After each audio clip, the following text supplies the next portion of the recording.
Good morning, you guys. How is everyone doing today or this morning? It's an early morning. Well, it's not early morning. Believe it or not, I've been up all night and then I came home and took like a bird nap. I know like later on I'll probably be asleep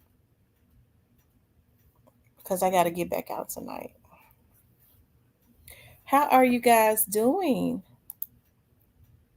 Hey, Tyranny. Hey, Kenny. Hey, Miss Diane. How are you guys doing? Hey Tyranny, did you ever find out about that? What went on with that? What you was telling me about?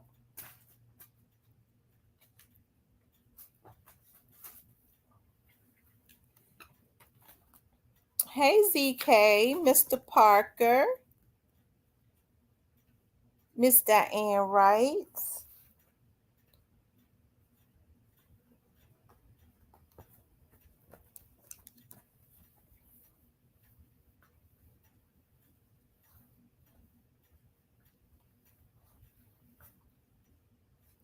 Miss Phyllis. How is everybody doing this morning?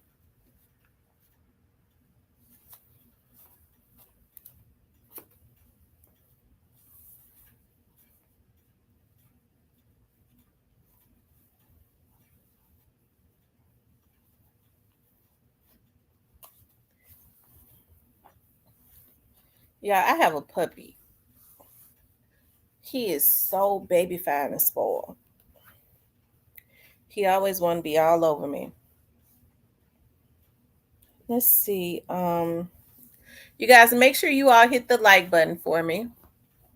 As you come into the room, please do hit the like button. Please hit the like button.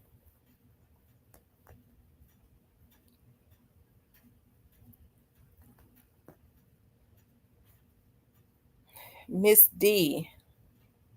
Are you talking about D Mom? I'm gonna have to. You know what? I'm gonna have to call D Mom. I'm gonna call her later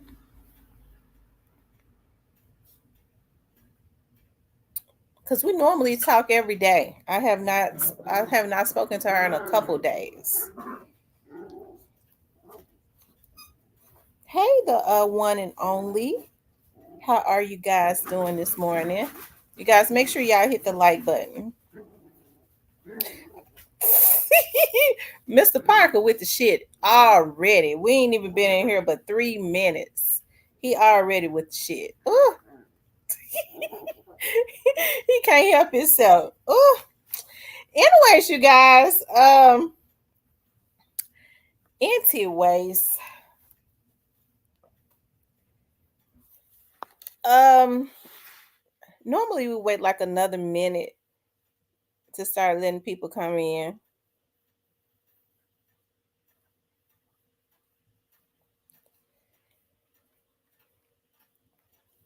Whatever. You ask that question every time you come in here already with the shit. Just so he can start talking shit. Anyways, you guys, I wanted to talk about Memphis police officer was ran over by a stolen car. And what's up, Cypress? And rapper Nelly was arrested and was in possession of some X pills. Okay, we'll talk about the Memphis police officer first. Um, hold on one second.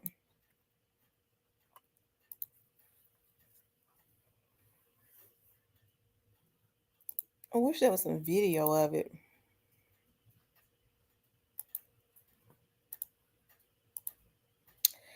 It says that a party at an Airbnb ended with an officer being ran over by a stolen vehicle on Wednesday night. A little after 9 p.m., officers responded to a disturbance at an Airbnb at the 1100 block of Cow Street. The owner of the home asked police to remove a large group of people because he did not approve of all of them being there. Several neighbors we spoke to said the renters were hosting a party that started getting out of hand. Records state that an officer was checking out a black Kia Stinger with duct tape on the license plate when a man got inside and started it up. Okay, so he saw the officer running because you ain't supposed to have duct tape on the license plate. So I guess when they steal cars, they ride around with duct tape on the tag so the police cannot easily run the tag. Ain't that some shit? And so he saw the police checking out the car, gonna look at the tag and run it, make sure, and he was gonna get a hit that it was stolen. And so he jumped in the car and started it up. The officer tried to stop him, but the driver took off, knocking the officer to the ground. According to MPD, the officer stated over his radio that he had been run over. A pursuit started, and the vehicle eventually crashed into construction beams on E.H. Crump. Okay. The suspect ran on foot before being detained. He allegedly had a black Glock and a 9mm loaded with 1 in the chamber and 18 in the magazine. Officers also found a vehicle programmer on the suspect. The Kia was reported stolen. Police say an officer crashed into the suspect's vehicle during the chase, but there was no observable damage. The officer was taken to Regional 1 in non-critical condition. Okay. Now y'all see how bad things have got. Now, people want to, talk about the police when the police do stuff, but people are out here and when they, do stuff that's bad, they should be talked about, like taking out innocent people and stuff like that. Hey, we talk about that on here too, but we also have to talk about when people do stuff like this. Now, the car was already stolen. The car was already stolen. You see the police running the tag, standing in the back of the car, and you jump in and run over the police. People are out of control now, y'all. These are the types of things that we must also address because stuff like that is not acceptable. I don't care how people feel about the police. All police officers are not the same. And that dude was wrong all the way across the board. And as long as we continuously uphold stuff like this, crime ain't gonna get no better. Crime will not get any better. That's an oxymoron to say we want crime to stop, but then uphold the criminals when they are wrong. And that dude was wrong. He had stole somebody's car, put black tape over the back of the tag, and then ran over the police officer because, he already knew something was wrong with tape being over the back of the tag. Okay. Right, that brings more to that duct tape that he had over the tag trying to cover up the license plate because he had stolen the car is what brought attention to the car. The one that only says, do you guys think Memphis would ever return to how it once was, or it's better to head up the road to Mississippi or Fayette County? I already packed up and headed. I wish that it could, but I'm gonna tell you the issue with Memphis. There are too many politicians that are not willing to do anything and that have sold out. And the few that you have, they are just one vote. Okay, so they're always outnumbered and there are no repercussions. Memphis can return back to how it was if there are repercussions for the people that we choose or the people that the Memphians choose as the leaders. Once there start being some repercussions for it, ain't nobody gonna get up there and sell out too quick. They're gonna know when they get elected, they got to do what they're supposed to do, and they ain't gonna be able to play musical chairs. Okay, when I get through with this seat, I'm gonna move over here to this seat. It's musical chairs. Once you in, you able to move around even though you ain't worth a damn. And that all falls on the citizens of Memphis. Everybody comes into Memphis and hijack Memphis. You got that AI, that Musk guy, that Elon Musk guy. Now he got the AI up in there, and now they're saying that he wants to be able to get the building or something free. This is what people do. Memphis is looked at as a city where the hillbillies, people can come and just get over, and they think of the mindset of the politicians. You give them a damn grilled cheese sandwich, okay, and tell them It is a uppity grilled cheese sandwich, and they'll sell their people out, even though they have the control. A lot of and Memphis has majority black politicians. Don't nobody want to talk about that. You got black politicians selling out. You got folks putting people into office that can't halfway read or write as long as they on their knees sucking dingaling, okay? And they don't know nothing, okay, about being a politician. They ain't got no character, okay? Nothing. That's how it has happened. That's what's starting to go on. And the Memphians sit back and allow it to happen.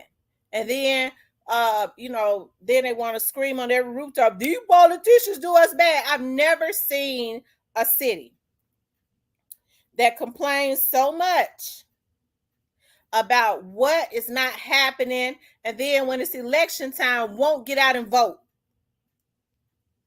And then when it's election time, get out and vote for the same Negroes. That's what they do. That ain't did nothing in 4 years.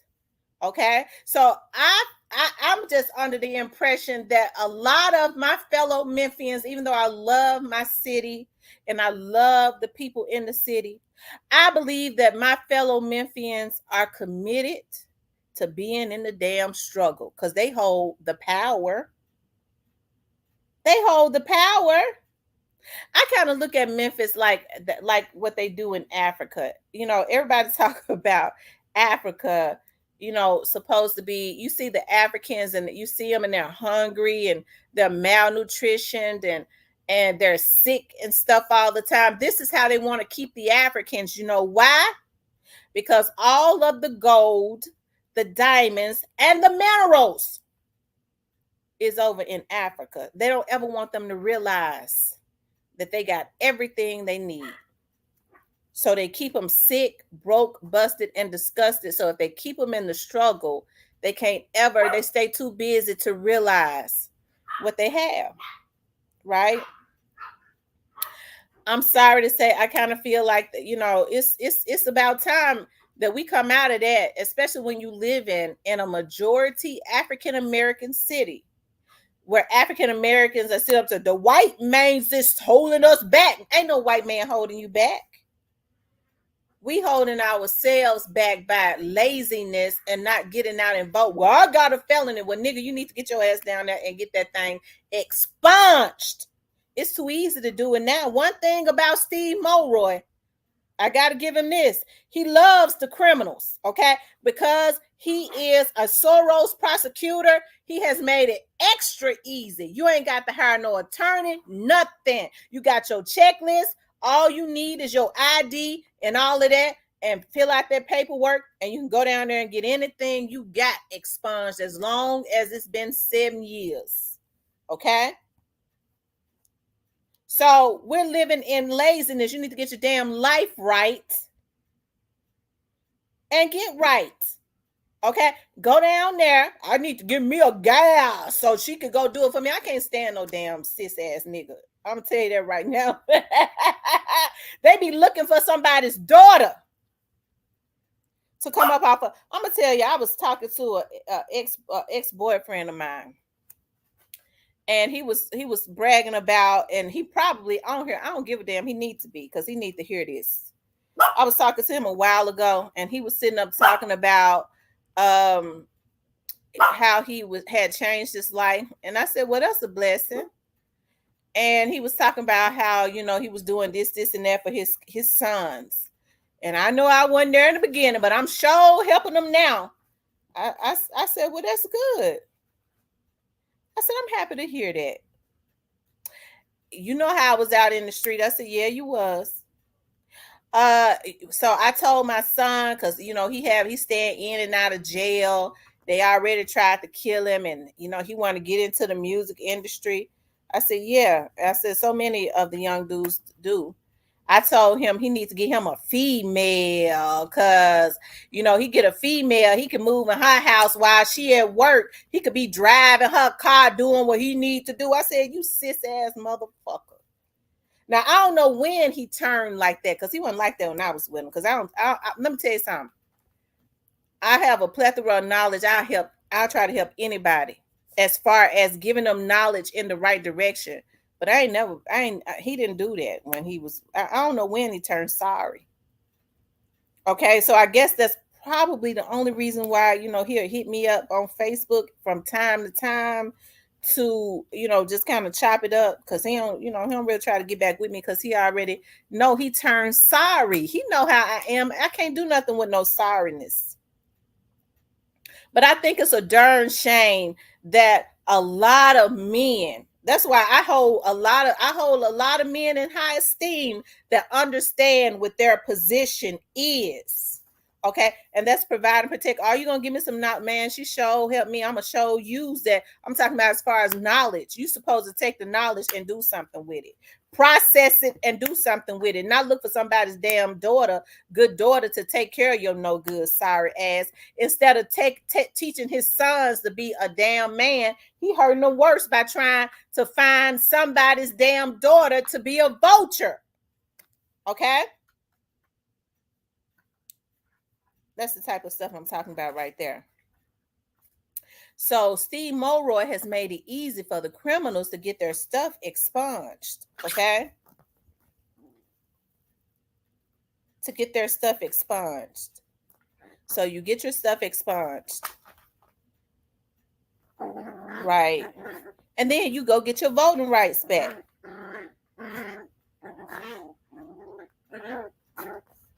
Okay. He said, JT says you can't get a charge expunged if you plead guilty.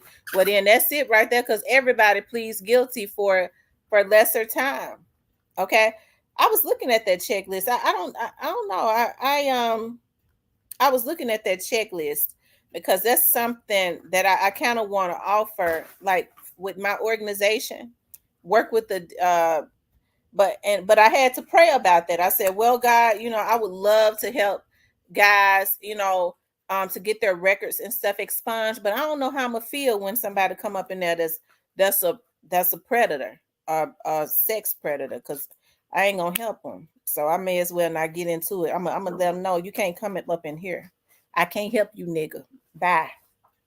I can't help no sexual predators. It's just something about them that make me sick to the stomach. Okay. So I figured I probably need to leave that alone. Okay. Because, people get it confused. They get to my, well, he a street dude. Most street dudes I know ain't no damn sex predators. They get money. They don't be trying to take no ass. Okay.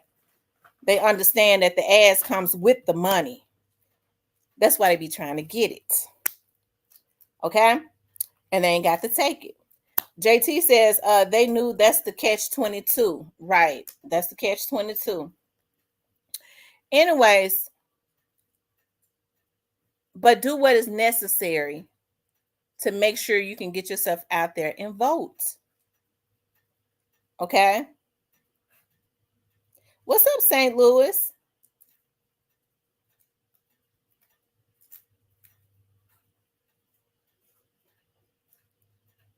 And I'll say the ass comes with the money with most women. Okay. Every woman can't be bought. Okay. But every woman likes a provider and a protector, or those that have the potential of doing it and getting about trying to do it. Okay. Felony or not, here people can vote. Oh, wow. See, I didn't know that, ZK. So, anyways, back to the Memphians. I love Memphis. I love the city. I love the city. I wish I could pull that video up. I was on my way to downtown Memphis to a case. I had to ride back. I had something to do. And I was going downtown and I turned on, I think that's Ferguson. I think in the back, that street in the back of Clementine, because Caps is back there now. They built Caps back there. And I was like, wow. And each and every time I get by Mr. Tate's castle, I think about how we used to walk home from school, that baseball field across the street from the church.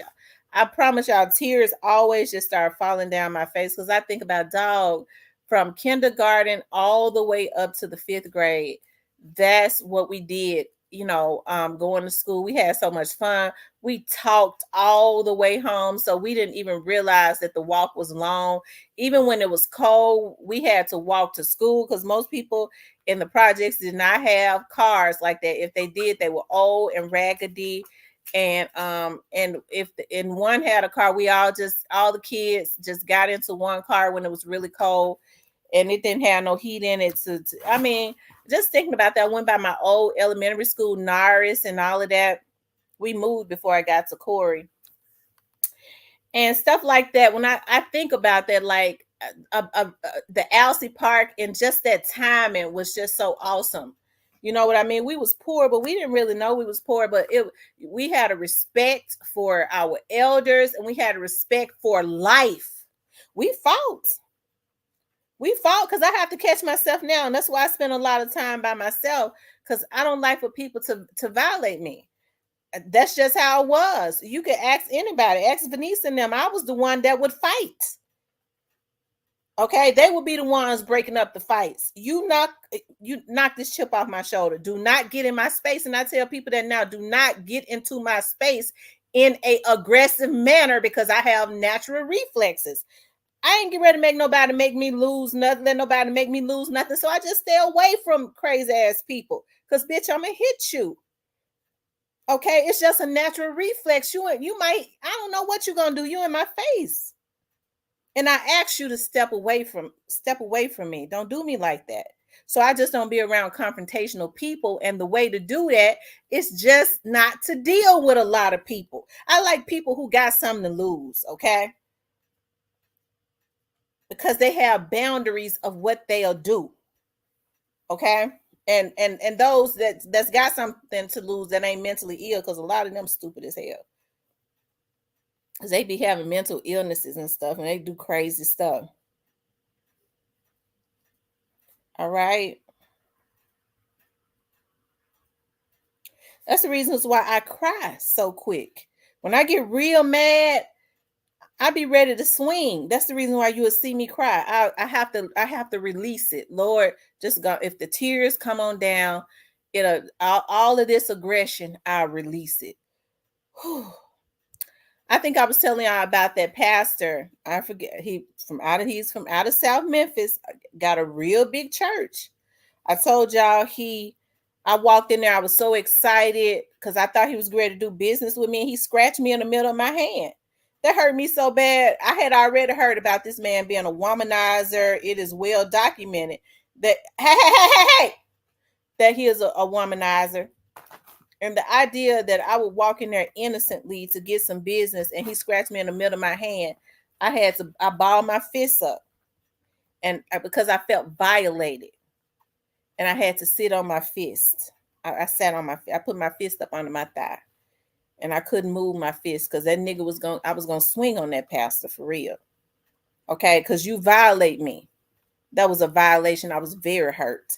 So when I got out to my car, I had to cry. I was crying because I didn't hit him. Okay, because he deserved it. He deserved a strong right hook to the jaw. ZK says that part, I don't deal with a lot of people either. I don't have the pay. People are very confrontational. Like, if I talk to somebody, it is because I'm talking about if I talk to somebody on the phone, it's because I see something in them that I feel like could be cool or something like that. Because I have paranoias about even talking to certain people on the phone, because I know how people twist up stuff. They gotta have something. It might be something about them until I see that something ain't right about them. ZK says that, yeah. But yeah. Tamara, do you know Greta Weber that works for CAPS? Yes, everybody knows Miss Greta. Yes. She be down at the courts and stuff a lot. Where she used to be.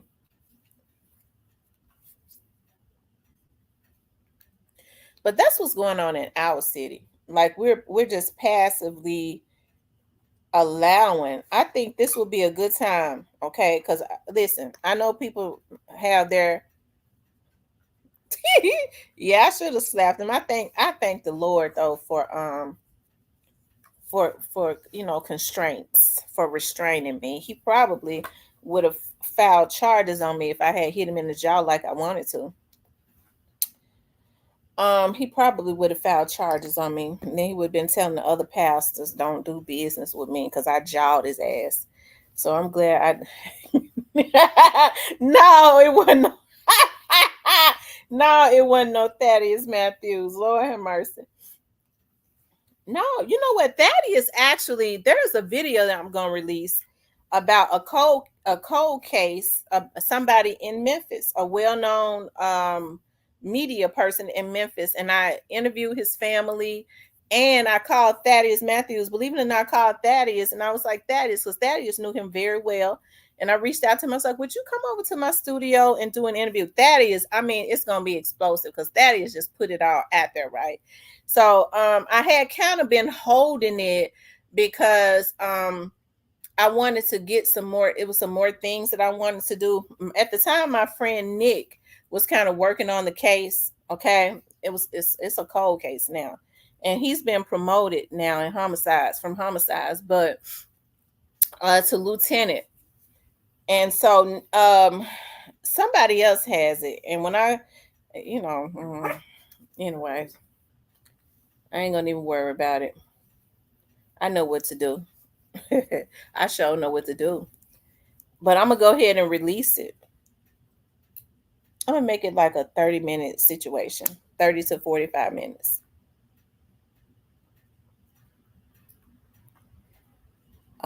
Yeah, y'all, please hit the like button for me. But as far, thank you, Joy. But as far as Memphis, the Memphians, we got to do better. We got to stop passively allowing people to just get away with doing stuff and then complaining about it. It's funny because they said that this last race was such a very low turnout, very low. Okay, so then when the county races come, which I believe would be either next year, they're gonna start campaigning next year. So either next year or the year after next, they start campaigning next year. So that would be, I believe that's the time for the judges. I don't know if the judges will be this time, or I think it will be the time for the judges. I think because the judges and the DA get 8 years, so I don't think they will be running. They'll have another 4 years, I think, because Steve Mulroy just got in there, and so this will be the opportunity. The judges race. Let me just say this: they said the judges race has such a low turnout. Now the judges definitely affects your livelihood, all of our livelihoods. Because at some point we've all gone before a judge for a ticket or something. And so those are the people that we need to be vetting. That's why I say a lot of stuff that goes on has a lot to do with us not doing anything, just relinquishing our power, right? Just relinquishing it. We want to have power over something that ain't even got nothing to do with us. I want to have power over how somebody else is successful. That's twisted. A lot of people have twisted thinking instead of trying to have power over what directly affects their livelihood and their family's livelihood, which would be the local elections. Okay, so those are the things that has to be changed.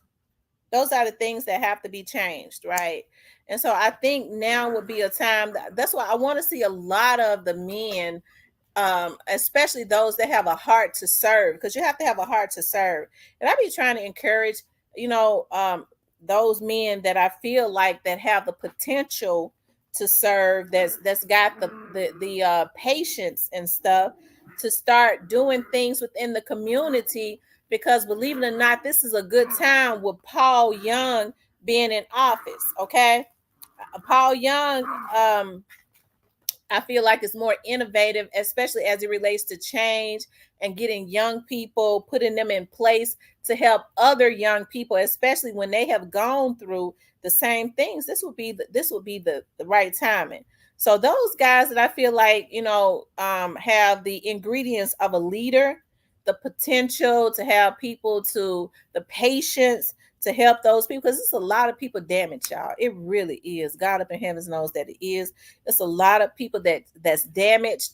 And whereas, I don't come from, because be hearing, folks say it all the time. A lot of folks, hey, even though I grew up in the hood, I didn't run the streets. So it would be good for somebody who is done with that, that's been out there, been there, done that, made it out alive, and is on something else, to be able to go and mentor young boys and let them know, listen, I almost was killed. I went through this, and that. But God, the grace of God saved me so I could sit right here and save y'all. Okay? It's going to take a lot of the men to help to put the community back in order. See, right now the women are kind of being forced to do it because the men are kind of slacking. But it's really supposed to be the men that's doing it, not putting themselves in position so they can be sleeping with all the damn women. Okay? But actually to help the women, or put women in place that can help the women, not an old jealous, hateful woman. Because more jealous, hateful women, these men will put in positions and they already don't even really like women, and they run women away from the help because they jealous of them. Right? Because they looking at that woman, as that girl, as competition. Lady, that girl 29 years old, you 59. She ain't no competition to you. You listen, don't get me started. Because some of these older women got to start thinking differently. They had that jealousy in them. You had your day. You screwed everything that you could screw. Laugh about it, sniggle about it. Yeah, I had my fun in my day. Help these young women. Help them. Okay? Help them. My grandmama used to say, it ain't but two kinds of people. And that's the caught and the uncaught. Okay? So that means all of us have done things. We all have the same experiences.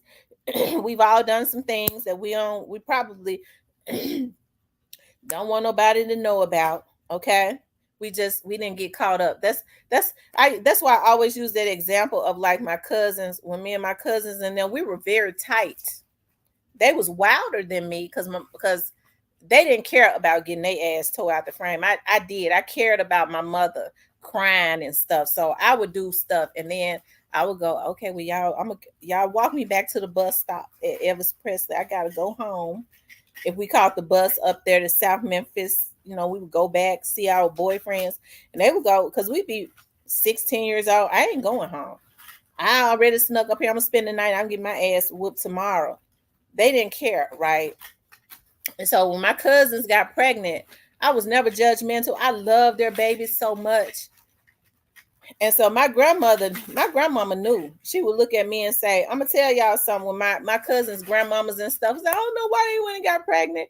Oh, you Jack, your girl so good. My grandma used to look at him and say, I know that gal over there ain't right. She just know how to do whatever it is she doing. We ain't able to catch her doing it. Okay, because we dare not tell on each other. So they got caught up. So it was evident of what they was doing. It wasn't evident of what I did. Because when I started doing it, it wasn't no evidence of it, because I didn't get pregnant, right? But we were all doing the same things, basically. Okay. So it ain't but two. That's why you can't turn your nose up at folks just because they get caught and you don't.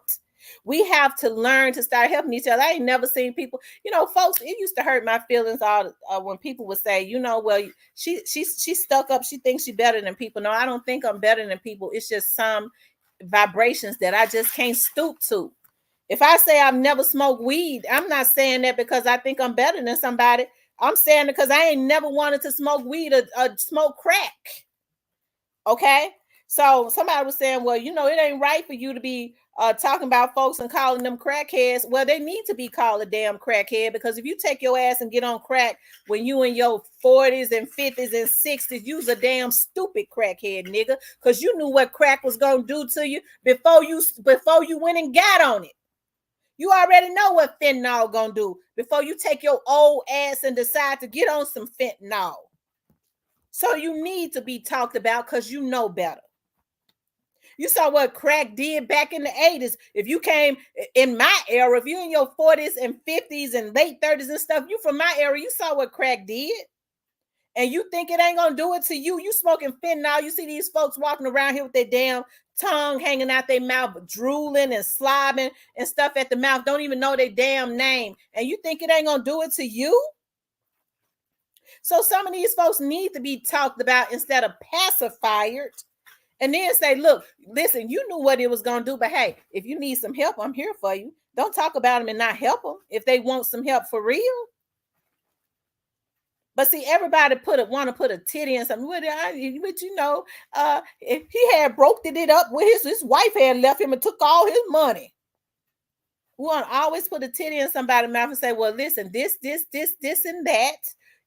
Hey, you shouldn't have did that. This is what you did wrong. Okay, so now let's work at rehabilitating, getting you some help and getting you back on your feet. Okay, but don't nobody want to be rebuked no more. They just want to be able to relish in their wrongdoing, and folks go and put a titty in their mouth. Like I told y'all, my youngest child is 20. I believe she just turned 23. Okay. Yeah, 23. So I ain't got no milk in my titties. They big, but ain't no milk in them. And even if I had milk in them, I couldn't put in it. I ain't gonna breastfeed you. At some point, some of these old folks gonna have to get on some milk. On some meat. Okay, they can't even eat meat. They don't want nobody trying to correct them. They choke. Okay, they chokes, but they don't want no meat. Okay. So that's what I'm talking about, y'all. That's why I say we have to do better. We have to do better. We relinquish our power. Okay. He said, how long I'm in timeout? Ain't nobody put you in timeout. That relinquish our power. And so when we relinquish our power, people already know if they could keep us fighting with each other and not knowing about. Folks always talking about what the police is out here doing this and that. Okay, well, or the police is this thing that get me. They always talking about the police be putting they be putting people in jail. Okay, the police says be putting people in jail. Or the police, well, that's what they're supposed to do. Or the police be letting people back up out of jail. The police can't let nobody back up out of jail. The police can't let nobody back up out of jail. Police don't make the laws. And so as long as the lawmakers can keep us looking at the police, it gives them the opportunity to not do their job. Like the Congress and the Senate and all of that, these are the lawmakers that we should be holding their feet to the fire, but they slide by because they know we don't know. They already know that we don't know. Okay. Hold on, y'all hear the phone ring. I ain't even put the number up yet. Wait a minute, y'all. Anyways, before y'all start calling, let me talk about Nelly right quick, okay?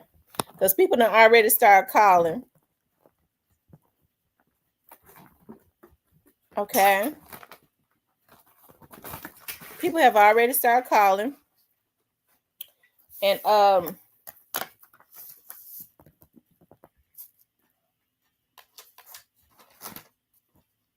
on, y'all. Let me look for my phone.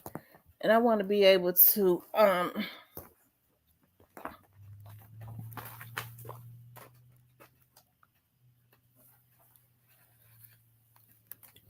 don't see it. I'm gonna have to look for it in a minute.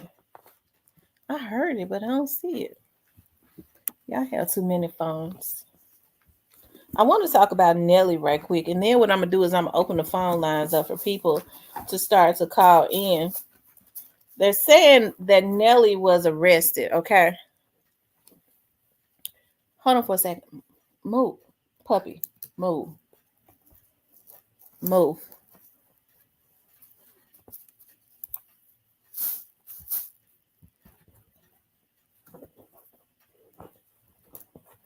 Hold on, y'all.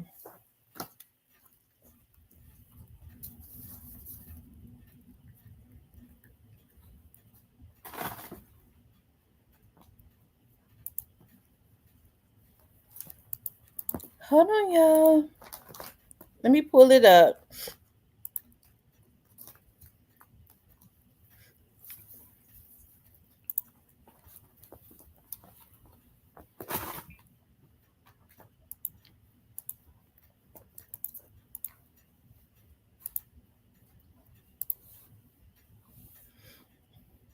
Okay, here it is right here.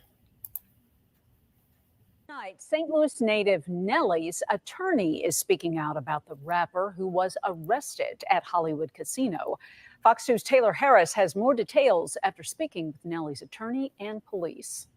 Global rap superstar and St. Louis native Cornell Nelly Haynes Jr. was arrested early Wednesday by Missouri State Highway Patrol in Maryland Heights. According to Missouri State Highway Patrol, Nelly was taken into custody around 4:45 a.m. at Hollywood Casino in Maryland Heights. The report says while verifying his identity at the casino, an outstanding warrant from Maryland Heights Police Department was found, leading to his arrest without incident. We love you, Nelly. We don't want to see nothing bad happen to you. I hope he get through his situation right here, right now, because it's not gonna make you. Maybe we should just look past it because we all do stupid things sometimes. Look back at Justin Timberlake last month. Kind of blew right over with the Olympics. No one's talking about it anymore. After arresting him on the outstanding warrant for driving without insurance, Missouri State Highway Patrol said after searching him, they found 4 ecstasy pills. He was released from jail shortly after his arrest. Missouri State Highway Patrol stated formal charges for felony possession of a controlled substance will be submitted to the St. Louis County Prosecuting Attorney's Office. Nelly's attorney Scott Rosenblum issued a statement addressing the arrest, stating, Mr. Haynes was not charged with drug possession. He was arrested for no proof of insurance from 2018 on a warrant issued December 2023 that received no notice. Mr. Haynes was targeted by an overzealous, out-of-line officer. After winning several jackpots, instead of just supervising the transfer of Mr. Haynes' winnings, this officer felt compelled to needlessly run a check for warrants. It is also important to note that Mr. Haynes, as a part of the requirements to travel internationally, is regularly asked to supply proof of no warrants, including FBI checks. There were none. I am 100% confident this case will go nowhere. Several members and residents told Fox 2, despite the legal issue, that they will stand by Nelly, focusing on his remarkable legacy and hopeful for a positive resolution. Reporting from University City, Taylor Harris, Fox 2 News. Okay, you guys, y'all saw that. They're saying that Nelly was arrested. What happened?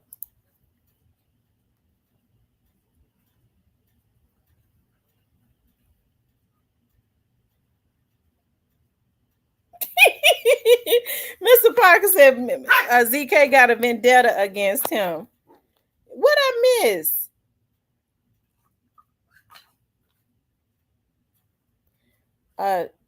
She Johnson says, damn, Nelly, I never hear him in the tabloids like that. Now, what we've been seeing, and I ain't gonna even tell no stories. When Nelly and Ashanti first got back together, we see how the media has been pushing, their love story, and they was together for 10 years, broke up for 10 years, okay, together for 10 years, broke up for 10 years, and then now they're back together. The rumor is they're married. They got married. TMZ was able to pull up their marriage certificate. They was married back in December. They get ready to have a baby. Now the rumor is that Ashanti actually had the baby 2 weeks ago, but they're doing like a reality TV show, and they're wanting to I guess introduce the baby on a reality show. the rumor is that's what's going on. I don't know though. But at any rate, you know, I think a lot of the controversy, because I saw this yesterday, Tasha K. When I saw it yesterday, I was doing a video on it, and then somebody rang my phone, and I had to get going. Okay, I had to stop the video and get going. Tasha K had just posted it like 20 minutes, and I was like, "Oh, I want to do a video on it." And it was especially interesting. Now everybody else is talking about it, you know. And I think the issue is not him getting arrested on an old warrant, but him having X pills. Now, Nelly has a wife, Ashanti, and supposedly she's either pregnant, due any day now, or rumor is she might have had the baby 2 weeks ago. Ashanti has not really been posting, so I believe she had the baby. I kind of believe it. They say it's a boy. Okay. It was leaked, and I'm sure some people at the hospital did that 2 weeks ago, because Gary with the T talked about it, media breakout or media takeout, you know, spoke about it, and it was leaked, I guess, from one of those hospitals or whatever, that she came in, had a baby boy and all of that, and Nelly was right there by her side. So that's allegedly.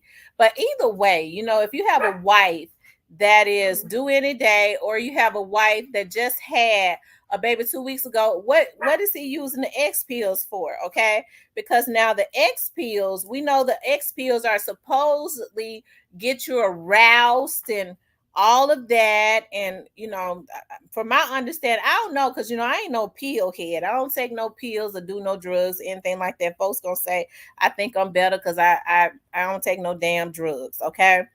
And but I don't. So I was told that, you know, X pills get you aroused, and they have, you know, they like to give it to the girls because the, you know, and I guess the guys too, it makes them do any and everything. I wouldn't know, because I never did it. So I pulled up yesterday, I was doing a video what X pills do. It's like they said it's a psychedelic drug, and it's also it's a psychedelic drug, and hold on, and it's something else. It does something with the serotonin. Okay, the serotonin in your brain. Hold on, y'all.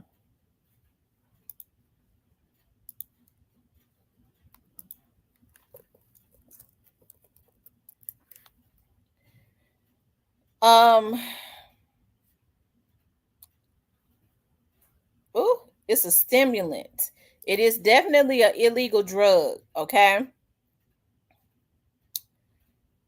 And it was several different definitions, but I remember one of the definitions saying something about it helps you to release the serotonin or something. Now, I do know what serotonin is, because I was reading about that. I ain't trying to give y'all no sex classes or nothing, because I can't give y'all no sex classes. I don't know enough about sex myself to do that. But I will say this, as far as serotonin.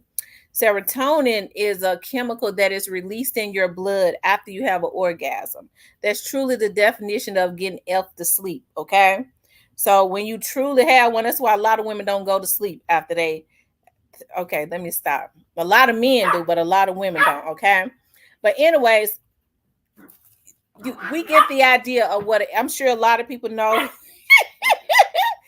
A lot of people know what Mr. Parker. Mr. Parker can't help himself. I started not to talk about this topic because I knew he was gonna come up in here with that. Anyways, I thought about that too. I said, Mr. Parker, he gonna have a ball with this one. So, anyways, I digress. You taking me off of my you got my mind somewhere else. Anyways, that's X pills do. Okay, so a lot of people are saying if Nelly has a wife, if he has a pregnant wife. Okay, if he has a wife that just had a baby, we already know she just had a baby 2 weeks ago. She ain't gonna be ready to do nothing else for 6 weeks, right? She out of commission for at least 6 weeks.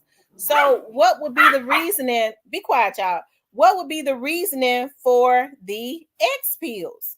what would be the reasoning for the X pills, right? So I think that's the question that is raised. And allegedly, now I don't know how people would know this. I was looking at some vlogs. They were saying that Ashanti is mad and embarrassed. And I don't know what she would be embarrassed about, because he had a warrant from years ago, supposedly. I find that weird that he would be winning at a casino and a police officer would just decide to run his name and his background. It is something weird about that. It is something weird about that. It almost seems to me that I don't know. Did somebody that he knew he had a warrant or something? But they said Nelly didn't even know he had a warrant. And but that do seem very suspicious. You know, he inside of a casino winning. And when he goes to cash his money in, they run his name and see that he has a warrant. That's not something that they do on a regular at a darn casino, especially inside of a casino. And he got some X pills and stuff on him. So I don't know. Maybe him and Ashanti get down like that. You know, maybe that's something normal in their relationship. They both might take X pills. She just can't take them right now because she's pregnant to get that sexual arousal or whatever it is that the X pills, you know, do to you. But at either any rate, you know, I like Ashanti and Nelly's relationship. A lot of people said it's simply in the beginning. I thought, though, I was like, well, maybe because it did help to him getting back with her did help to revive his career a whole lot. Okay. And it has made them, like, I guess, America's favorite couple. And I have been following it because I ain't gonna even lie, I'm like a sucker for romance, right? So I love to see how they are with each other, and I was happy that they was able to come back together and all of that, and now they get ready to have the baby. But you know, I had been seeing where a lot of people were kind of pessimistic about it, and they was like they didn't think that it was gonna last, because you know, people talk about when folks get back together and they're excited to be back together, and they start that dopamine in the brain start being released, you know, and it makes you think you're in love because of the sex and stuff. You're excited to be back together, and then once that starts to clear up, it clouds your thoughts. But hey, they got history, so maybe this is legit, but it do seem weird. You know, why would a married man be having four X pills in his pocket? That do seem kind of weird, though. You know, I mean, I would have concerns about it if I was his wife. Baby, what you doing? Why you got X pills? You know, what's going on with that? So, but I don't know, because maybe that's something that's normal in their relationship. So, anyways, I digress. Shout out to Nelly. He on tour with Janet Jackson, and he been doing his thing and all of that. She Johnson says, I love them both, and it's her first baby. Yeah, it's her first baby. That's old. That old girlfriend, baby mom, hating mad. That's what it almost seemed like to me. Somebody knew he had a warrant, and he probably had just talked to him, because you know the rumor is now Nelly just had like he got like a 3-year-old baby. He has a 3-year-old son with a girl that lives in Atlanta. Ashanti knows about the son. Ashanti is around the son a lot. And you know, who's to say? You know, a lot of people saying that Miss Jackson girl, that she has not been happy about Nelly going back to Ashanti. But if he always, deep down inside, he always loved her, and he knew that she was a good thing for him, and he messed over that at the opportunity, because they had not spoken for 10 years, that he said the opportunity to get back with her, he seems to be he had seemed in the beginning to be very excited. Now, I ain't gonna tell no lies, since she been pregnant, you know, pregnant with the baby and stuff, he don't seem as excited. Okay, he don't, because Nelly is 49 years old. He got a 3 or 4-year-old with another woman. He got his oldest child is 30 years old. Okay, so you know, that's men normally when they get to be in that late age and they have children already, when they have babies, it's normally because they want to appease the woman, especially if she don't have any children. Okay, and they don't really be that happy about it. Tierney says, Tamara, back in the day, I was in the car with someone, and it was a guy in the back seat on the X. He started crying real hard. I'm like, what's wrong? He said, that music bumping so hard, girl. I damn near. Oh wow. Oh, he have an older daughter too. Yeah, I guess they feel like, I guess they feel like it ain't no telling, because their breakup was very public, and ain't no telling what all Nelly had not said about Ashanti and all of that. And some of those old girls, he probably, if he was single, he was probably dipping with all of them. And now that it's public with Ashanti, and now because he didn't even put out he was married. I believe Ashanti people leaked that they was married, because remember she was saying we were engaged and all of that. And I believe that her people, which would be her and her mom and them, leaked that they was actually married. How TMZ know to go look for that? So that the women would know.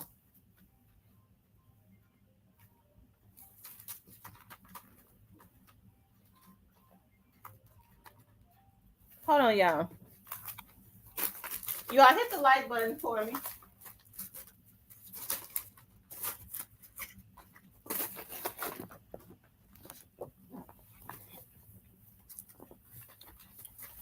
All right, get down. Y'all like, share, and subscribe. Make sure y'all hit the like button.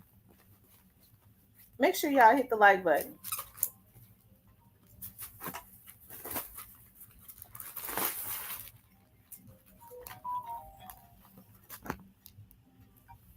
Okay, I found. My dogs are so bad. They be pulling everything. Mr. Parker said I saw that some people be claiming they only a shop black business. They want to steal they shit. T tried to pull it. It went in Atlanta yesterday. Beauty supply store was evicted because owner died. Them folks wanted that hair and merchandise, and a hookah bar club was evicted in Atlanta. Yeah, I saw that too. Okay, I saw that too.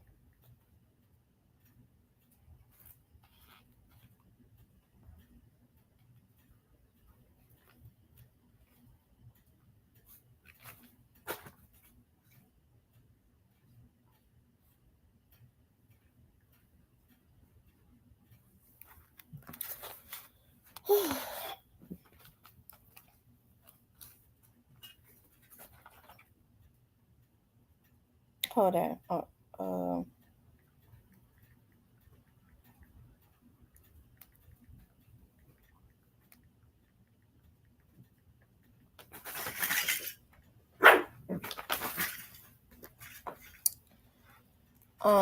ZK, either way,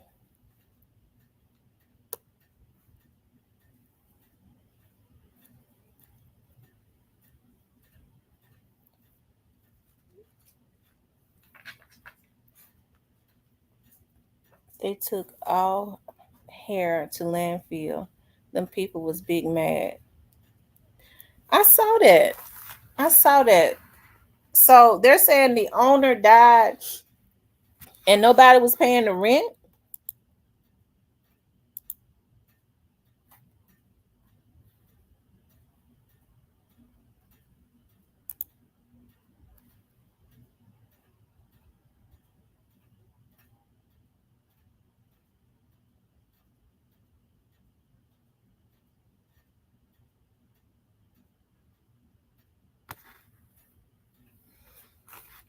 Yeah, they could have. They could have let them get those items.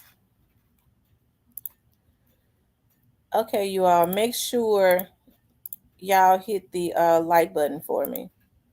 Let me see how many likes we got.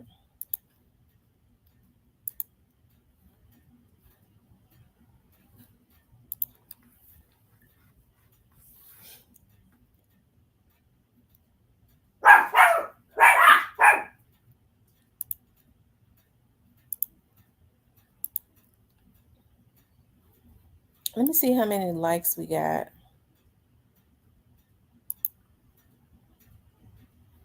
Y'all, we only have 57 likes. So you guys make sure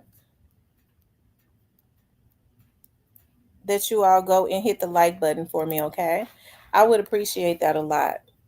And so just to recap, we was talking about Memphis police officer was ran over, and rapper Nelly was arrested in possession of X pills and stuff like that. But going back to the Memphis police officer and what has to happen in the Memphis community, I would love to see, and I'm being serious now because I know I be talking shit and stuff, but I would love to see those leaders, because there's so many people out there that just, especially it's so many men that have the aura of being able to heal, and they don't even know that because they may be out in the street. You know what I mean? For some reason they're out in the street, but they don't even realize that God has given them the aura and the personality and stuff to be able to bring people together, to be able to heal. And a lot of young men, right, listen to, whereas they look at, me as just like being like a motherly auntie figure. They would listen to a man that have been out in the street, that has gone through a lot of what they're gonna go through and may not make it out alive. They will do that. And believe it or not, a lot of young men want guys, they don't have a father figure. So they want guys that have gone through what they're going through and made it out to they'll listen to them, right? They'll listen to them and they'll look up to them, and they can actually guide them in the right direction, possess that power to lead them right. And that's why I've always been so on I've always been so dead set on telling women, ladies, yeah, we have to do what we have to do, but we need some good men to be leaders within our community, right? Because they're able to call order. And a lot of these young dudes will listen to them before they listen to us, right? Because they're looking for that fatherly figure to help to guide them in the right direction, to push them on, they're looking for approval from that type of energy. So that's why I always say I really wish that more of our men would just rise up and do that, because that's what it's going to take in order, especially to get our community back in alignment. That's what's going to have to happen. You have more women that are being leaders now, because I feel like a lot of people say, where it's engineered, I feel like a lot of us are forced to have to be leaders, right? Which is nothing wrong with standing in the gap, but a lot of these men are going to have to realize their potential and their power and rise back up again in order to help to guide our generation, because it's more of these African American men that are being taken out, that are dying. If we don't do something now, we ain't gonna have no generation, because black generation, because they're all gonna be killed each other out. So that's why I am so big on, especially when I see leadership in a man, I'm very attracted to that. When I see leadership, I'm always about encouraging those men, because a lot of times they don't even see themselves as a leader. They don't understand when they have the patience and stuff to be able to bring people together. When these young dudes to listen to them, they don't understand that they have all of the ingredients of a leader. Just use it in the right way and help to rebuild our community, because that's really what it's about. Now every man ain't got no, they don't possess it. Everybody ain't born with it. Okay, everybody ain't born with it. Some people are just absolutely born with it, and I've always been able to spot it. I am She Johnson says CB21, yes, on Upper Riverdale. So that happened on Riverdale in Memphis? I thought that happened in Atlanta. Always the wrong person teach us the right lessons in life. It's called life experiences. Yeah. What happened to the after school programs, Boys and Girls Club? Right. I'm gonna tell you what happened with the Boys and Girls Clubs. You don't hear people talk about the Boys and Girls Clubs anymore because there were too many pedos that had infiltrated the Boys and Girls Clubs, and they started getting a lot of lawsuits based on what had happened to a lot of children that was in the Boys and Girls Clubs. You don't even hear it's all. Do the Boys and Girls Club even exist? They had started letting too many of the wrong people be around the children.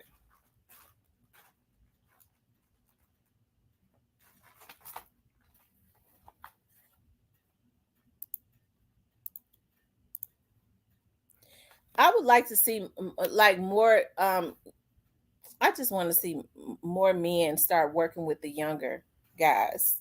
That's it. That's absolutely 100% what I want to see.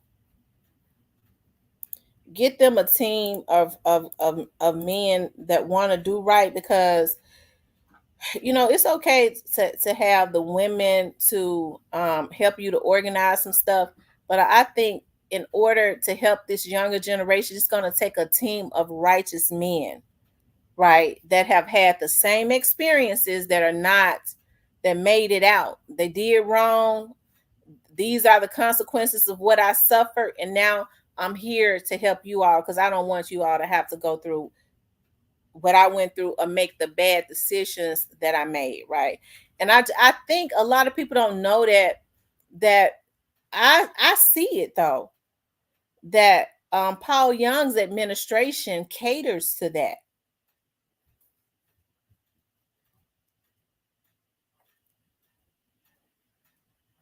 I'm telling you, Cordero. I know that's right. I'm telling you, you can't even hardly have nobody around children now without them being sick. They want to get around kids because they got some type of sicko fetish.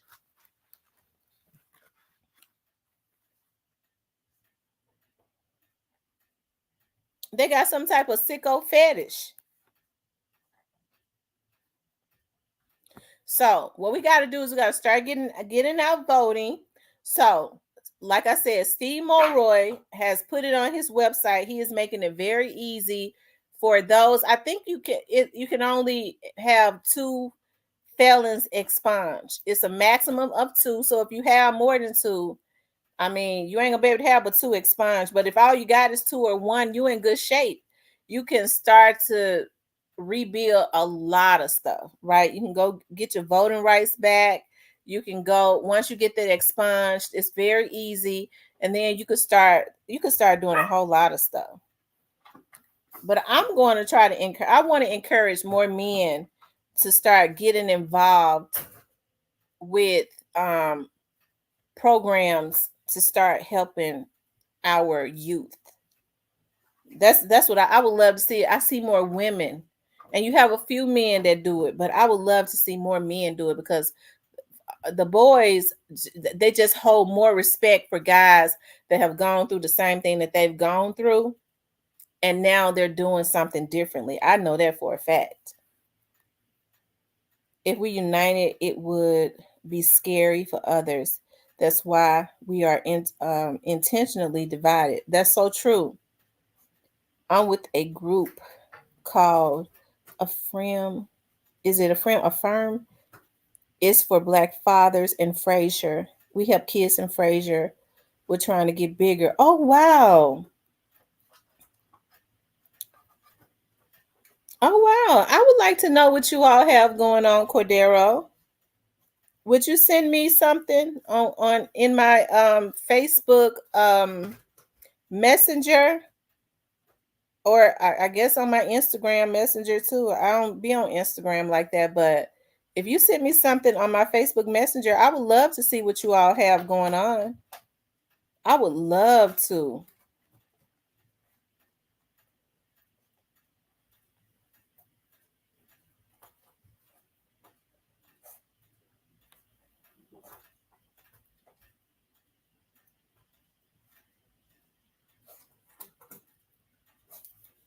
You start putting that out there. I think is more people are wanting to be able to shine a spotlight on what people have going on, especially when it's positive.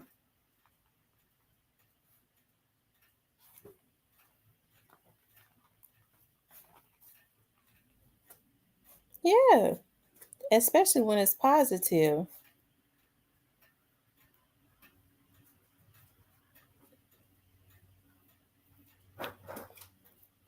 But like I said, that's something that I had thought about because I'm over my dad's organization now. That's something that I had thought about. I was like, I would really, I could add expungements, helping felons to get their records expunged. But I already know how I am when it. Listen, I'm not gonna. I'm not. I don't want to. I don't want to. Cause see, when you start helping people to expunge stuff, you can't just help certain people. And I'm not gonna want to help the sexual predators because I don't think they should ever have anything expunged. Okay, so I just leave it alone.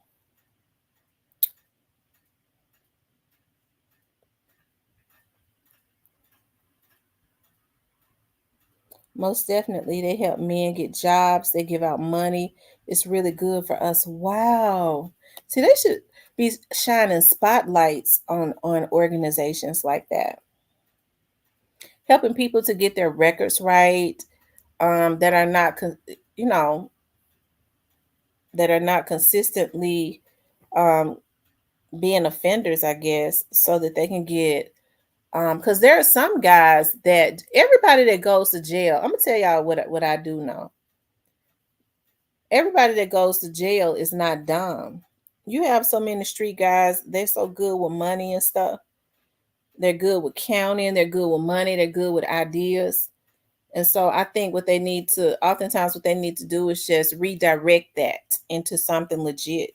You know what I mean? And oftentimes all they know how to do is be on the street and make money. They don't really know how to legitimately get into it because they don't know where the resources and stuff are when there are a plethora of resources out there if you want to, walk on a straight and narrow path.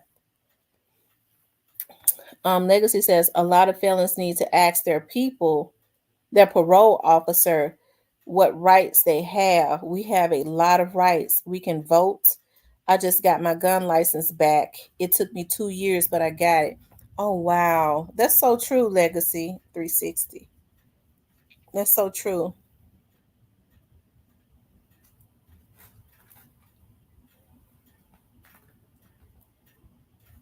I know one of my cousin's friends, he was always in and out of jail with my cousins. And I remember one day I was going to this a long time ago. I was going to school. Okay, I was in college, and I saw him with his briefcase, and I was like, Mario, what you doing here? What you doing here at the college? Because I know he was. I mean, he was a. I'm telling you, he was in the street hard. He got out of jail. He had his briefcase. He was like, I came to take some business courses. I said, what? He said, yeah, I came to take some business courses, and I would see him in the hall. I mean, faithfully, he paid for his own college. That boy, he got out of jail, put himself in college, went and learned business and opened up a business. And it's still open to this day. So, I mean, hey, like I said, it's a lot of people that have been on the other side of the law that really have the potential they have the mindset and potential to be business owners. Everybody ain't made to work for nobody else. That's why when people say, well, I ain't made to work for nobody else, I go, well, do you have a plan? And you'd be surprised that they do. Yeah, he was determined. He was determined.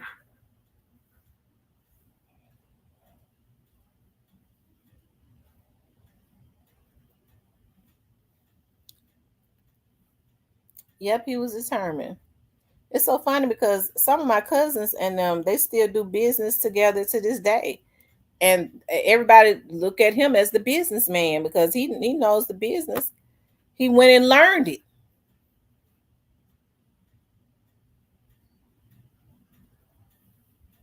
Yep.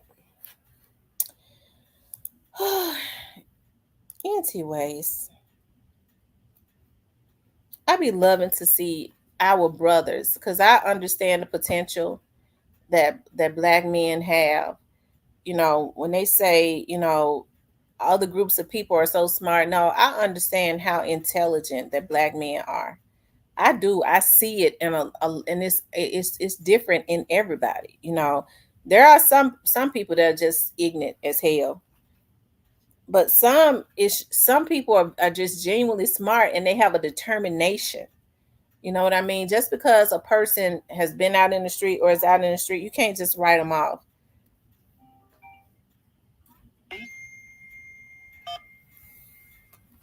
Thanks for calling Real Talk with Tamara. Somebody, I got a feedback. I'm turning it down. Give me a second. Oh Lord, he done called in. Because you wouldn't stop talking. Well, yeah, I have to talk. You seen us say turn the phone lines on. You been sitting here talking for. And you know what? I ain't even put the number up. Lord, I ain't even put the number up. And he done called in. You put cash out. You want the money, but don't want nobody to That means you got the number on speed dial. No, I had to go back in my call log. But look, so let me tell you what happened earlier. Let me tell you about your girl, ZK. She put me on timeout. I ain't even say nothing wrong. You ain't say nothing wrong. You saying she put you on timeout for no reason. And then admit it. I'm the one did it. And what you gonna do about it? She probably just playing with you. She was, but let me tell you why she did it, so I understand. Because you was talking about you was doing what you do, one of the best things you do in the world, which is bash men. Oh my God! I ain't bashing on me. I've been uplifting men. So like I was saying, you were doing one of the best things you do. And I was talking about one of my ex-boyfriends that turned sorry. That was not related to every man. So like I said. And so I typed in there, I said, wasn't we talking about, wasn't the topic fix Memphis? And she was like, she responded like, ZK was like, whoa, don't be telling us what the topic is. I was like, oh, and next thing I know, I can't type nothing. You was being bad. But let me tell you why I said that, though. It's something I want to tell you, all jokes aside, before I get on time. But ZK said, good God Almighty. Oh, yeah, I'm a snitch. Just like my wife, Tamara. I'm a snitch.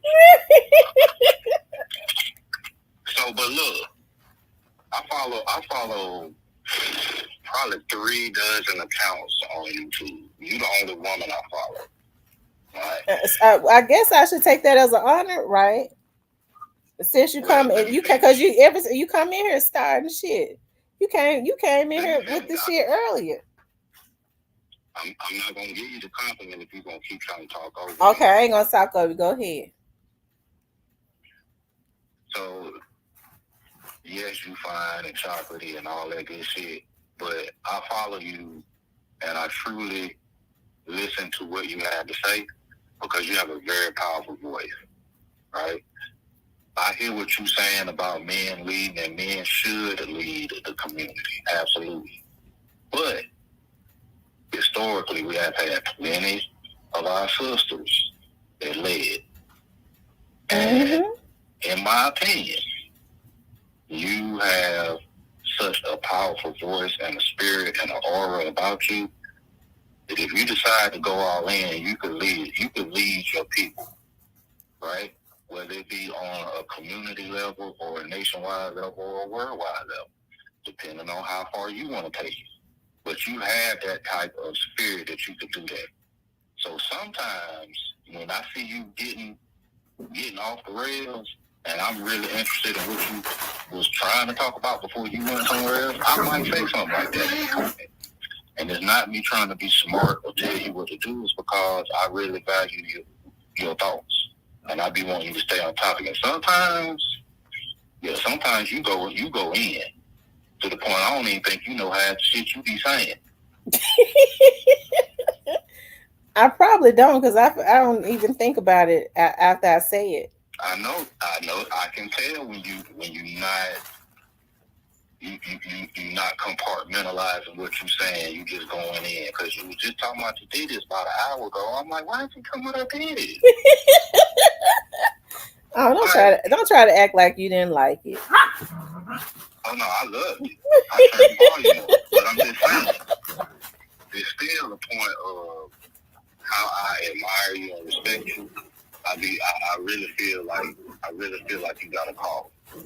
I feel like that the different revenue streams that you have are all based on your call. I feel like that you having your hands in law enforcement like you do is so that you can know the do's and don'ts and ins and outs of how things work, so you can help your brothers and sisters in the long run. It's all about the long game for me. I never think short term. So that's what I get from you, and that's why I'm on it. That's why I follow you. Well, I appreciate that so much. I just wanted to tell you, yes, ma'am. Now, Willie Lynch, do you know what that is? I do. Who that is? I do. Okay. That's why we stuck like we stuck.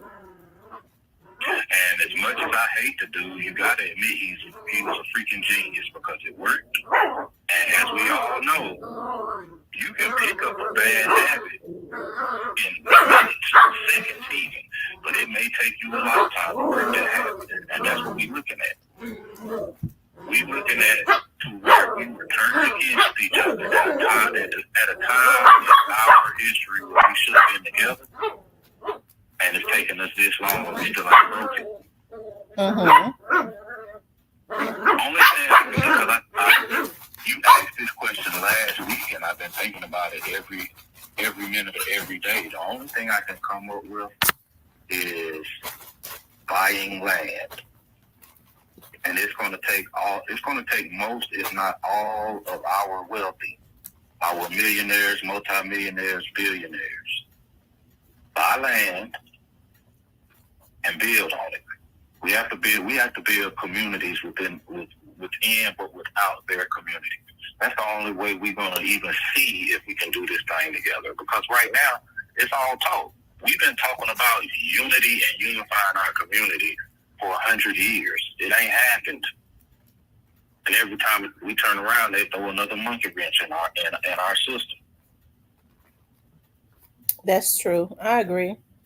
If you heard that Bob Johnson and Jay-Z and Beyonce and let's say 20 other multi-billionaires bought 20 square miles of land in North Dakota and was building houses and an apartment complex, and they had a Walmart coming to town and a couple other people, would you move there?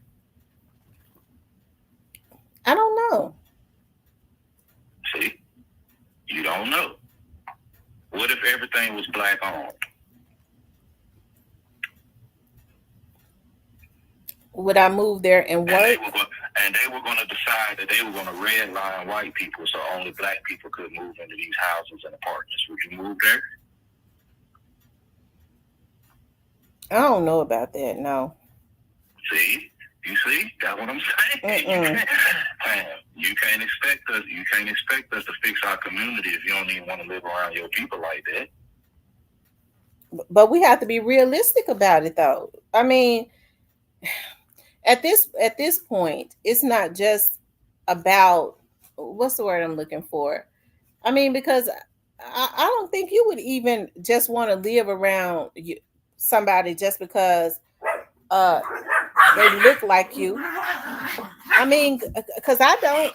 Just like I don't. Just. I would think that if you had multi-billionaires or millionaires that did the scenario I just painted, I would think that Rafiq from the projects can't get in. Okay. See, I wasn't thinking along. Think that it's I wasn't thinking along those lines. I thought you was talking about just living next to somebody just because they black. No. Regardless of their character. No, I care about character. I care about morals and integrity. So no, I'm not doing that. But what I'm saying is you got people who, I'm talking about, you have people getting into these houses and apartment communities that are hardworking, law-abiding citizens. Simple as that. Would you move there? Yeah, I would. I'd move there. Okay. And see, I think that would be one of the only ways we could fix this, because otherwise our people are still dispersed.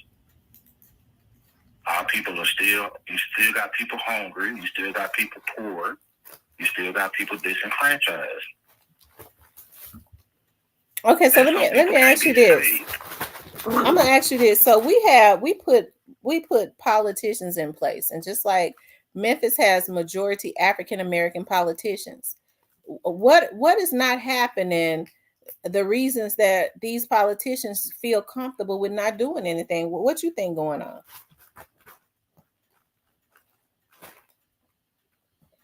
Well, for one, every politician lies to get in office. And once they get in office, some of them have more power or less power than what we think. Mm-hmm. Your mayors have a lot of power. Your president don't have a lot of power. That's People true. think they do because it's the highest office. But without the Senate and the House, they ain't shit. That's true. So that's why I've been telling everybody, hey, listen, man, vote for whoever you feel is the lesser of the two evils. Because Kamala and Donald Trump is both evil. But it's about who's sitting in the Senate chairs and sitting in the House chairs. And if you don't know what these people stand for, or you ain't sure, that's what you need to find out. And then if these people don't hold on to what they say they was going to do for them to get your vote, then you vote their ass right back out the next time the votes come around. I agree. But that's all we can do, because that's the system we have. So if people in Memphis ain't voting or can't vote, then that's a problem with the people. But if they voting people in who ain't doing shit, and then they just throw their hands in the air and say, fuck it, then the politicians won, because they going to probably get right back in. As long as the rich are staying rich, they going to vote them people right back in. Mm-hmm. That's so true. Middle class and poor is who need to be out there voting, and who need to be out there vetting these people that are running for these offices on the lower level. Absolutely. It affects them. Well, I mean, a lot of people don't want to admit to it, but the thing that Biden did was, in his 4 years, he wiped out the middle class. So it seems to me either rich or poor. Yep. It don't make no sense that I had a caller today. One of my clients called today, and she had to choose last month between groceries and her medication because she can't afford both last month. Oh, wow. Yeah. So I had to take her off a Medicare plan that was only $12 a month. I had to put her on a plan that was $0 a month, where and told her how to, apply for Medicaid so she could get some more help. Oh, wow. Because they ain't making enough money with that Social Security. And that's all Biden. As much as I don't like Donald Trump as a human being, it wasn't like that 4 years ago. I think that's something. The other thing I wanted to speak on was what Mr. Cordero was talking about. And first and foremost, I want to applaud him, because that sounds like a great program. But here is my concern with programs like that, because there are thousands of programs across this country like that. But here's the era that we live in, the social media era. A white man can have this, that, and the third, and something can come out about him that's negative. All he got to do is fall back for a little bit, and he can get right back in that same position. A black man can do 77 things right. As soon as somebody came out and said he did me wrong, this, that, and the third, everybody ready to cancel him. Look how they did Ice Cube. Ice Cube should be a national treasure when it comes to our culture and our community, the things that he's done for our people. He announced that he wanted to sit down and talk to Donald Trump about what his plans were for the black culture, and everybody came out and started calling him because he wanted to sit down and talk to the man. That's the era we live in. So you as a black man can lead your community and be doing everything right, but if you got anything in your past and it come out, I don't want my son around him. Help your son get better grades, stay out of trouble, all types of shit.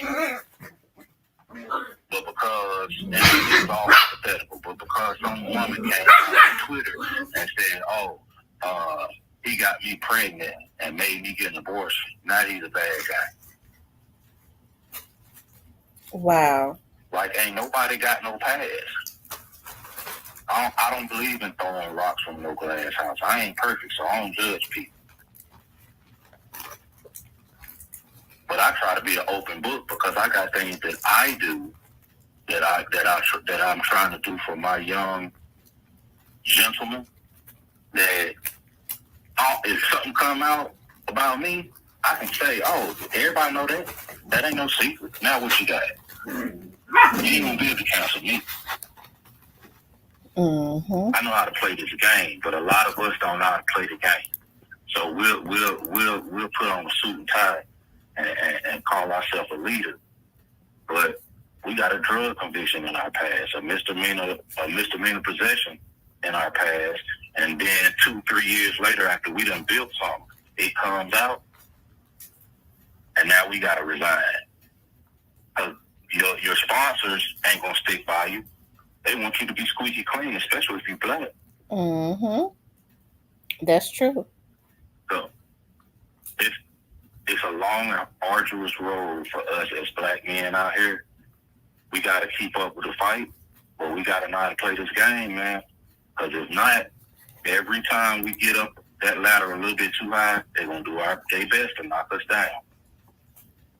Well, and we have to also stop participating in it, because I get to thinking about, we have not really been able to have a authentic black leader since the 60s. You think about Malcolm X and Dr. King, and the reasons that we know that they were authentic leaders is because they killed them, right?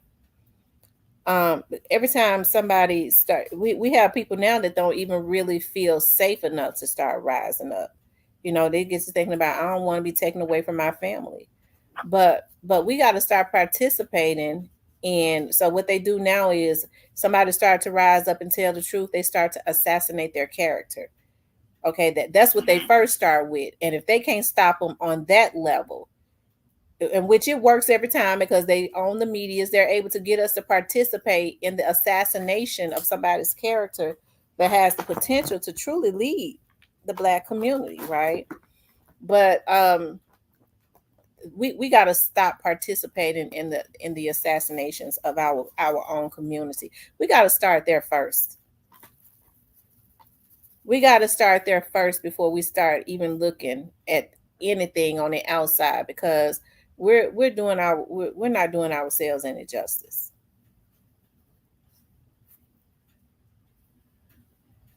Willie Lynch, once again, because you can have a guy come out of North Memphis that's talking good and stand on real business, and he trying to lead his community, and he doing things, and he getting involved, and then you can have a dude from South Memphis doing the same thing.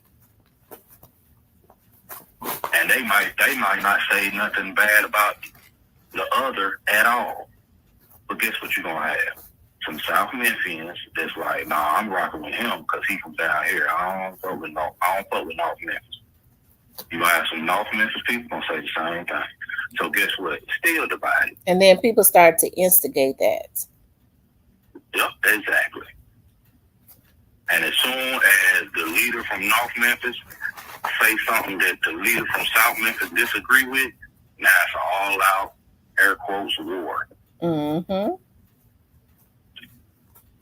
Like I said, I don't know how we get past what was done to our ancestors, but that's the key. Because you can make $1 million, $1 billion.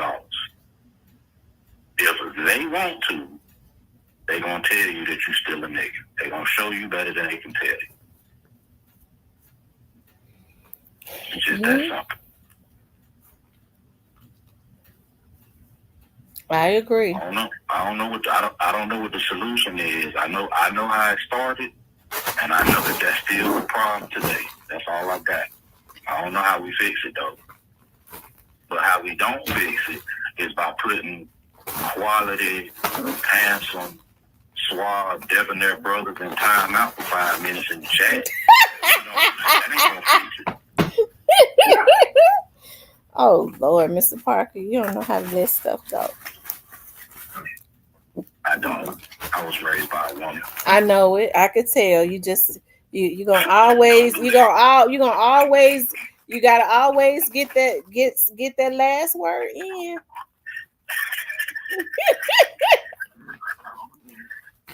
Oh, you so stupid. Your show, baby. I'm gonna always be here for you. I ain't gonna hold up the line like my name was Cypress or something. So, I'm gonna get off this.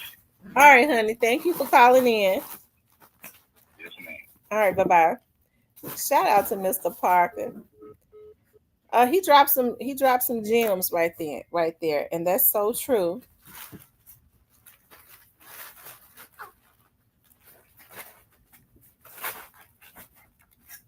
Hold on.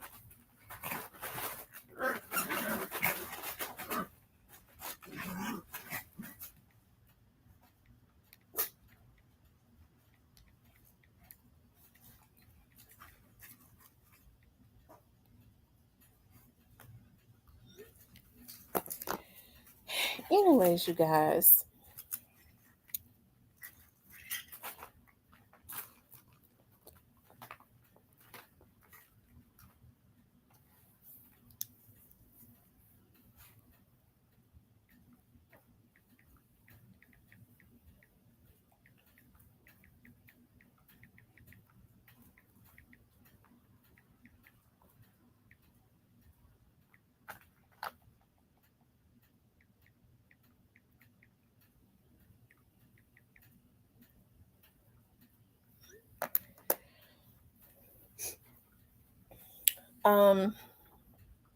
Some of them could be just puppets. You all, if y'all want to call in, because I'm gonna be on for like 20 more minutes, you all can call in at 615-854-7509. 615-854-7509. And we're talking about, we started out talking about the Memphis police officer ran over by a stolen car. And then we got into what can we do, what are we going to need to do to help the Memphis community? And I think this has to be uniform all the way across the board.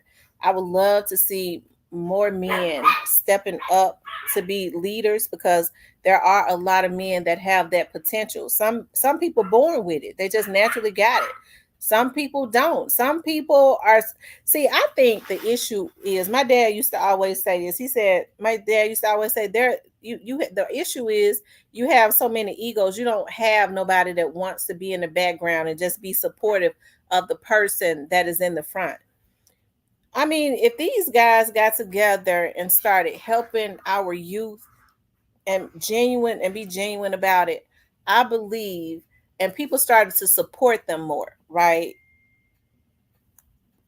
To be more supportive of it, right? I think they would be a force to be reckoned with. Okay, they would be a force to be reckoned with.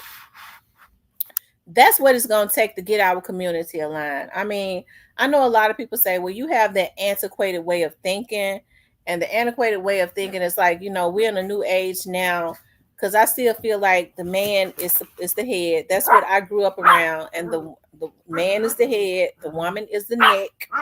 Okay, and I feel like everything is out of order because it's a lot of men that are not in their rightful positions as being the head, right?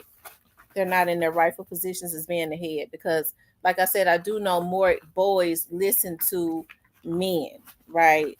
I think that's why a lot of young men are making the bad decisions that they make now, because they're listening to the wrong men. They're listening to the wrong men that are misguiding them, because they want that fatherly figure. They want that male energy. That's something that they have not had around them. They kind of take to guys that show them a little bit of love, but are just pulling them in so that they can get them to go out there and do their dirt, instead of guys that are genuinely helping them, right? Pulling them in. Listen, little dude, can talk their language because they've been out in the street, but they still redirecting them in the right direction. More young boys they won't say it, but that's exactly what they look for. So when people say, why are these folks so able to misguide these dudes? It's not just about money, because these dudes know right from wrong. It's about wanting to be accepted, right? It's about wanting approval from, I believe, a fatherly type figure. And some of these guys are just mishandling the position and the power that they could have, and influence that they could have on really bettering their community by simply just guiding them, redirecting them, and guiding them in the right direction. And so that's why I say, with the ladies, we have to help more guys that are serious about helping their communities, because I know more women know how to organize stuff. That's just, God just made us like that, okay? Men, don't get mad. We just know how to organize stuff, okay? And so those that are serious about that, I feel like as women, we should be more instrumental in helping them to do just that, to help to get our community in order, because it's really a community effort, right? And not be trying to take over the shit, okay? Because sometimes you get women that have that takeover spirit. They want to he the head, and she trying to tell him what to do. Hell, ZK, look. I am She Johnson says, T, I'm about to try a new recipe: boneless chicken breast pack of Hidden Valley black pepper parmesan and as the sauce. Ooh. I am She Johnson. When you make it, take a picture of it and send it to me, and send me message me the recipe too. I've been grilling so much, it's ridiculous. I said I'm gonna turn into a damn chicken. I've been grilling so much. But today I'm gonna do I did this recipe the other day. I'm going to do my meatloaf, turkey meatloaf macaroni and cheese casserole. I think that's gonna be heavy because I gotta be out tonight, and I don't want to eat too heavy. I think that'll be kind of heavy. Maybe that's something I'll do Sunday. I might do that Sunday because that's kind of like a heavy food. I might do my keto tacos, and you know how you put your tacos in the lettuce boats and put all your stuff on it. That won't be too heavy. Okay, send it via IG then. That'll be cool. Anyways, y'all, I enjoyed this show today. This was a good show today. I genuinely, appreciate all of the people, that tune in to the show, that actually like to participate in the show and like to listen to what I have to say. I think everybody by now knows my personality. Okay, like Cypress said, we're going to talk shit, and then I'm going to pray, and then we're going to start talking politics. Then we're going to get into it, and then I'm going to cuss somebody out. I'm going to pray again, and, we just a happy, dysfunctional, functional family, right? So Witty says, good show, Tam. Take care. God bless. Thank you, so Witty. Thank you. She Tam ain't gonna see that on IG. You better. I didn't even know they still had MySpace up. I was never on MySpace like that, but I don't even know if I had a MySpace. I don't even know if I did. I don't even know if I had a MySpace. Thank you, I am She Johnson. I appreciate that. Teresa Kane had a recipe she told me about one day, and I took a snapshot of it. But I have a new phone. I cannot remember it for nothing. Because sometimes people be telling me about recipes that they have. Now I am gonna when I go to the store, I'm gonna buy I love those sun-dried tomatoes because I like to chop them up and put them in my Arabian salad. But I saw this bread dripping sauce with olive oil, of course, sun-dried tomatoes, what else? Black well, they had green olives. I don't like green olives. I put black olives, feta cheese, and some seasoning that I had saw on Instagram. But I have to stay away from that sourdough bread. Stay away from the bread. I tried to. But I love those dripping sauces. It's a really good snack. It is. I remember when T first started YouTube, I was tuned in December 21st. It was just 10, 20 of us in the chat. I am happy to see how far this channel. Thank you. I am She Johnson. I appreciate that so much. I appreciate that. And I'm gonna tell y'all something. When I started doing YouTube, I was like, I'm gonna start just going. I was not getting on YouTube to even vlog about the Young Dolls case. I think I said that before. I got on YouTube to start back up doing like live shows or whatever of like the types of shows that I like doing.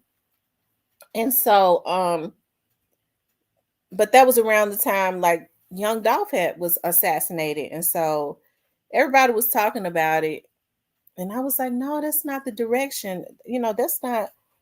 I was naive. I didn't know that folks would like to just make up narratives. I didn't know that. I thought I'd get on and people would know I was from Memphis, and they, would go, oh, okay, well, that's not the, his family didn't do it, but all the stuff that was putting out, the crazy stuff. I didn't know that, that's how people make their money, by getting on here lying and no integrity and pathetic and all of that scam and all that. And so anyways, hey, it's been going. We're gonna get into other stuff because one thing for sure, everything that has a beginning has an ending, and I think that's why I start incorporating other stuff because we're pretty deep on here, and we'd like to talk about a plethora of stuff. Sure enough, when this Young Dolph situation is over, it's gonna be other cities to have something to go on, right? That's just how it is, and so people will be focused because I think before Young Dolph situation, it was also Mo 3. I heard that the Mo 3 situation was the exact same way, the same trolls, the same stuff. They all did the same thing. I went on here during that time, and so, the type of stuff that some of these folks do on here to be able to get views, the type of stuff they participate in. I just, my elevator don't go down that low. And I maintain this. I always ride the elevator to the top floor because I'm top tier. Okay, I don't reside on lower levels and on first floors or whatever, and I don't even deal with people that have those type of mentalities.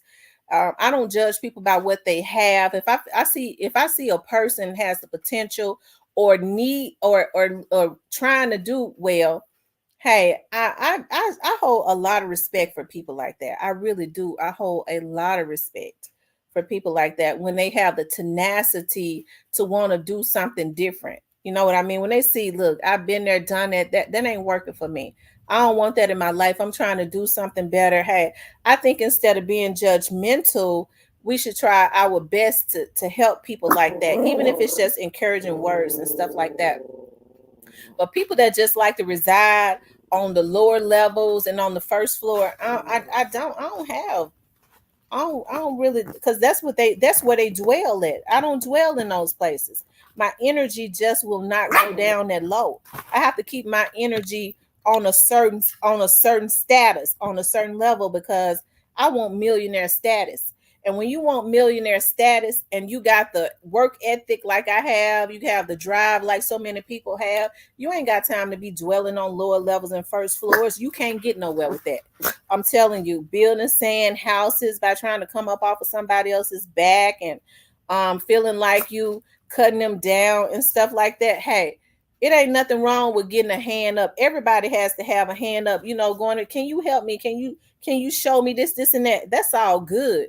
But trying to cut people in their back and come up off of standing on their shoulders by putting them down, you building a sand castle. And I don't deal with people that build sand castles. I deal with people that like to build solid foundations. So anyways, hey, either way it goes, those persons, some when we talk about Young Dolph, there are some people don't come in here unless we're talking about the Young Dolph's case. So I already know that they're really not fans really of the show. They just want to, hear, or they just want to hear about, and that's cool, right? But we're getting into more stuff. We want to see this through with Young Dolph also, to make sure that there's justice. We all want to see that. That's something we want to see.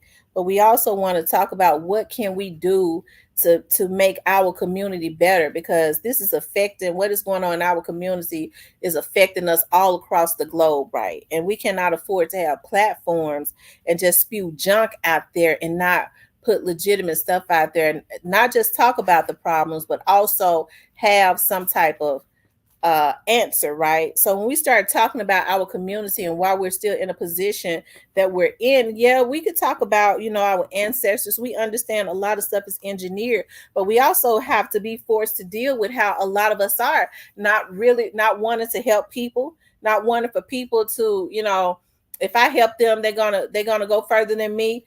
Everybody that you help is not going to stay beneath you, and you should not even have that mentality. You're going to help people who are going to surpass you, and that's the way that it's supposed to be. As long as you understand that if you in your lane, sometimes you're supposed to go to a certain level because your assignment is on that level to help certain people, but you're still doing good.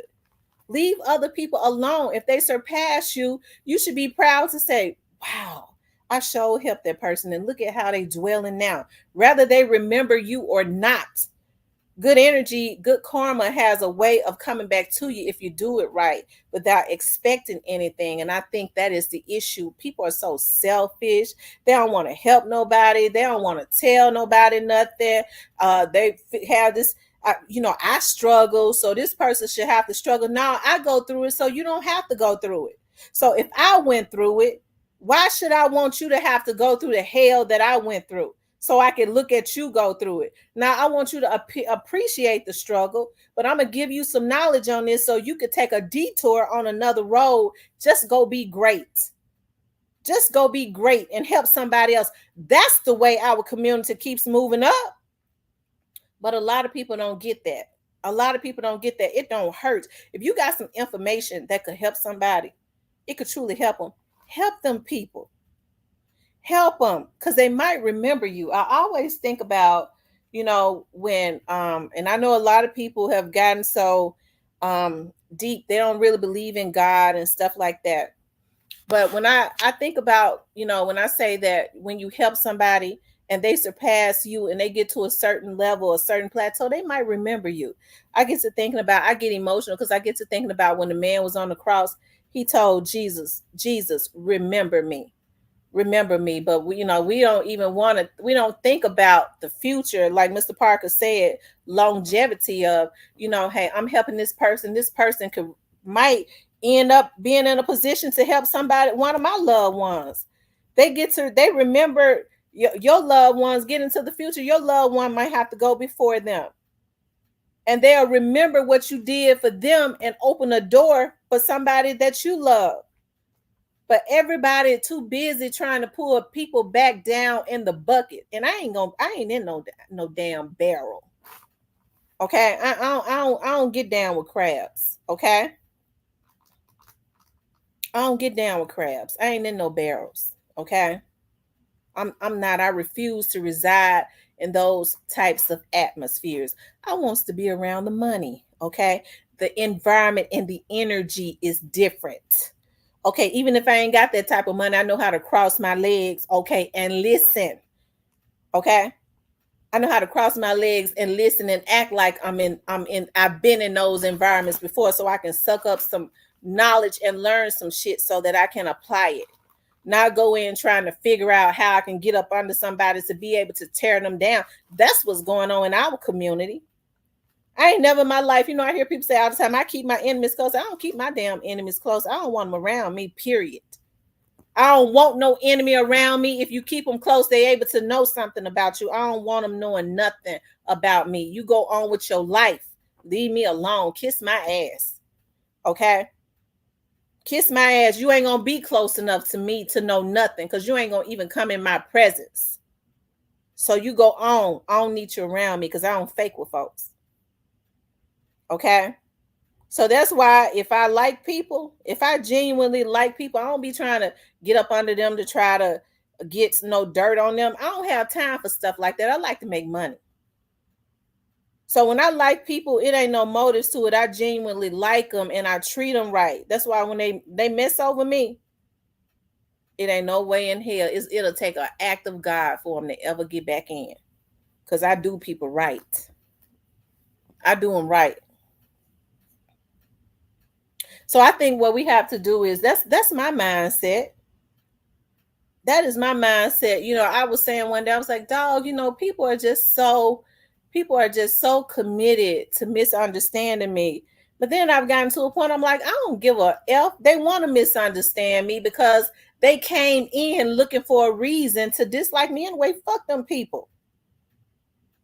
I understand I'm on a mission.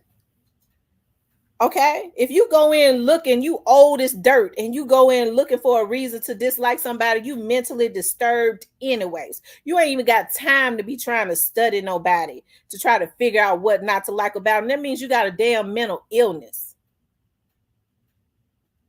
Time too valuable for that. It's about making the right connections, helping people, and ascending.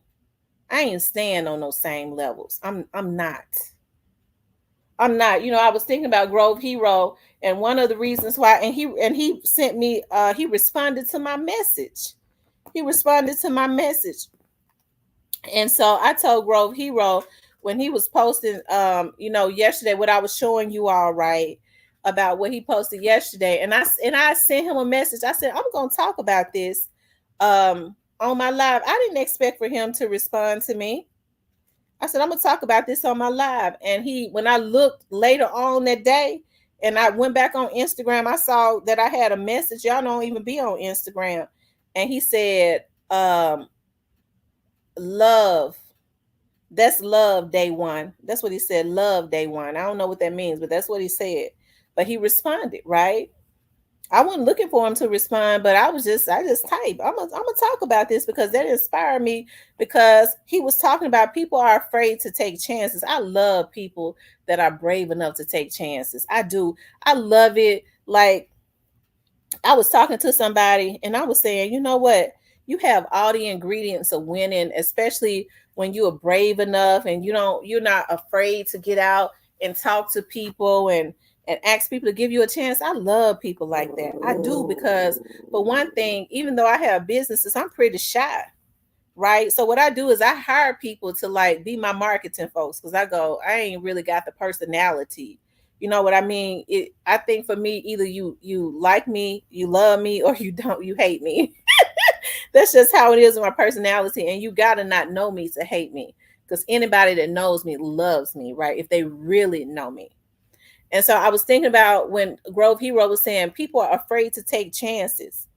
When I left the sheriff's office, I went and worked for an elected official that was paying me almost 3 times what I had been making, right? I still had my investigator's licenses, but I was working. So I was taking little jobs here and there, right? So when she got sick or whatever, she had to leave office. Every new elected official brings in their own people. And that's what ended up happening. But I could have fell back, right? It was like, well, you can fall back. They got what you call fall back within the government. It was like, you could fall back. We'll send you on back to the sheriff's office. And so I started thinking I could go back to the sheriff's office, where some people had been hating on me. They didn't like about me having them damn PI licenses.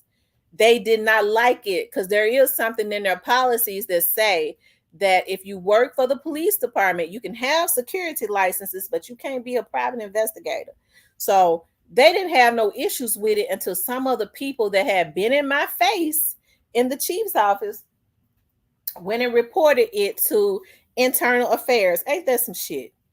Some women got jealous of me and started reporting it, right? Because I started talking about it on my TV show, promoting it.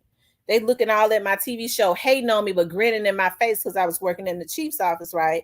So I later found out that internal affairs had called a chief over there and some more stuff, and he never said anything to me. And so how I knew one of the girls was hating on me, she gonna say, yeah, because they said the chief didn't even want to do nothing. He said he ain't gonna even do nothing to you. I was like, wow. I said to myself, just listen to it. This bitch has been hating on me for real. So I didn't know that they had him all over there, internal affairs. Talking about she working for this, he was like, but she ain't, she my assistant. She ain't no police officer. She working for me.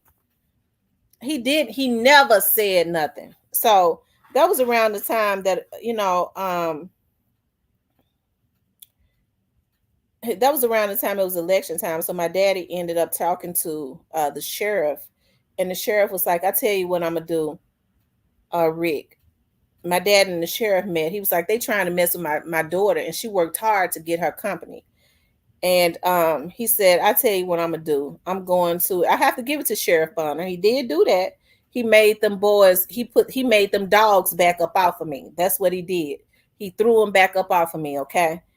And so that's what happened. So I started thinking about when that elected official, the other elected official came in and brought in their own people. I said I could go back there, risk them messing with me again about my licenses. I already know if I go back, I ain't gonna be able to do no PI work.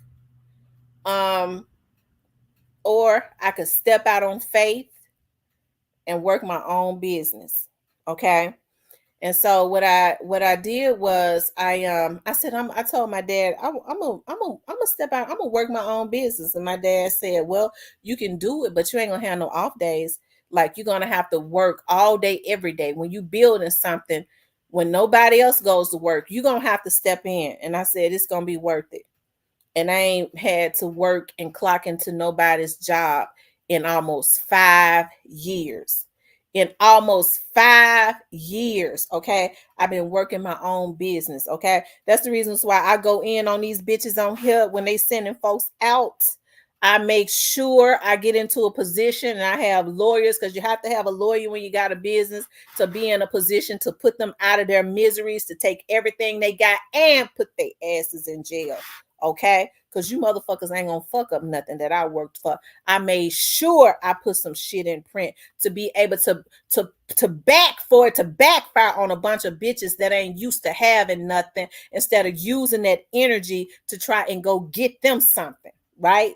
That's the issue that we have in our community. She got what I want, or I don't like her having it. We gonna concoct a scheme. That's the reasons why you can't concoct no schemes, bitch, that I don't know about, because I got shit in position to make sure your ass ain't gonna live around here and be happy telling some lies. Your ass gonna be in jail, bitch. That's how that's gonna work when you letting folks send you out. Okay? Because I have accountants and lawyers. Okay? That's what real business women and men do. Okay? That's how you do it. I'm going to have that if I don't pay myself. Because there have been times that I've had to work and not pay myself because I stepped out on, dog, I need to upgrade this. I need to do this. I had to hire in this. I need to go get that training. I ain't going to be able to pay myself this 2 weeks. But guess what? You know how good God is? The next month, I make 3-4 times that make up 2-3 times of what I didn't pay myself the previous month. In business, you take losses. Sometimes you ain't gonna do good in certain months.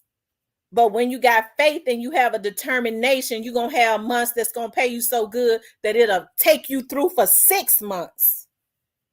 That's how I live my life. So I know I'm grateful. Okay, I know I'm grateful. And so that's why I say I don't reside on lower levels. I love people that are inspired, that have the potential, that want to do something for themselves. Some people only deal with folks if they're on on a certain level where they got to already have this status. No, I like to see people in their beginning stages of something, especially when they are inspired.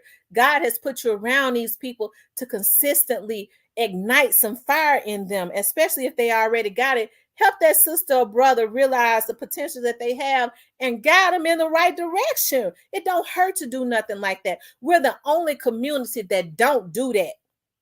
Okay, you supposed to want to see people go further than you. You supposed to.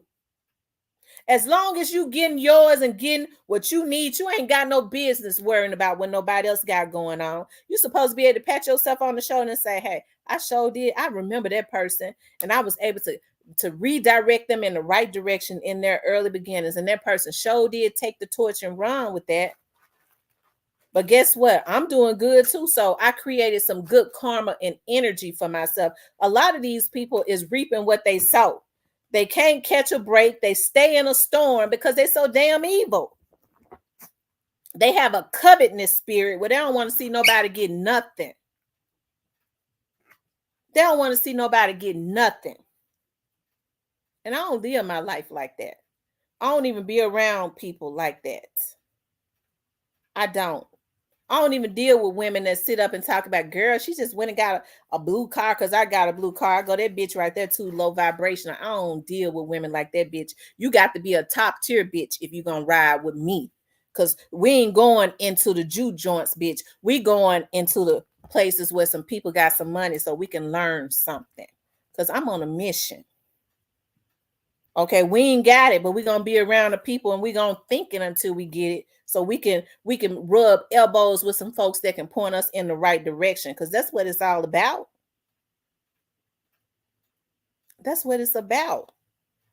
So when people start asking what's wrong with our community, it's the white mans, it's us. It's us and the mentality that we carry. I ain't gonna struggle.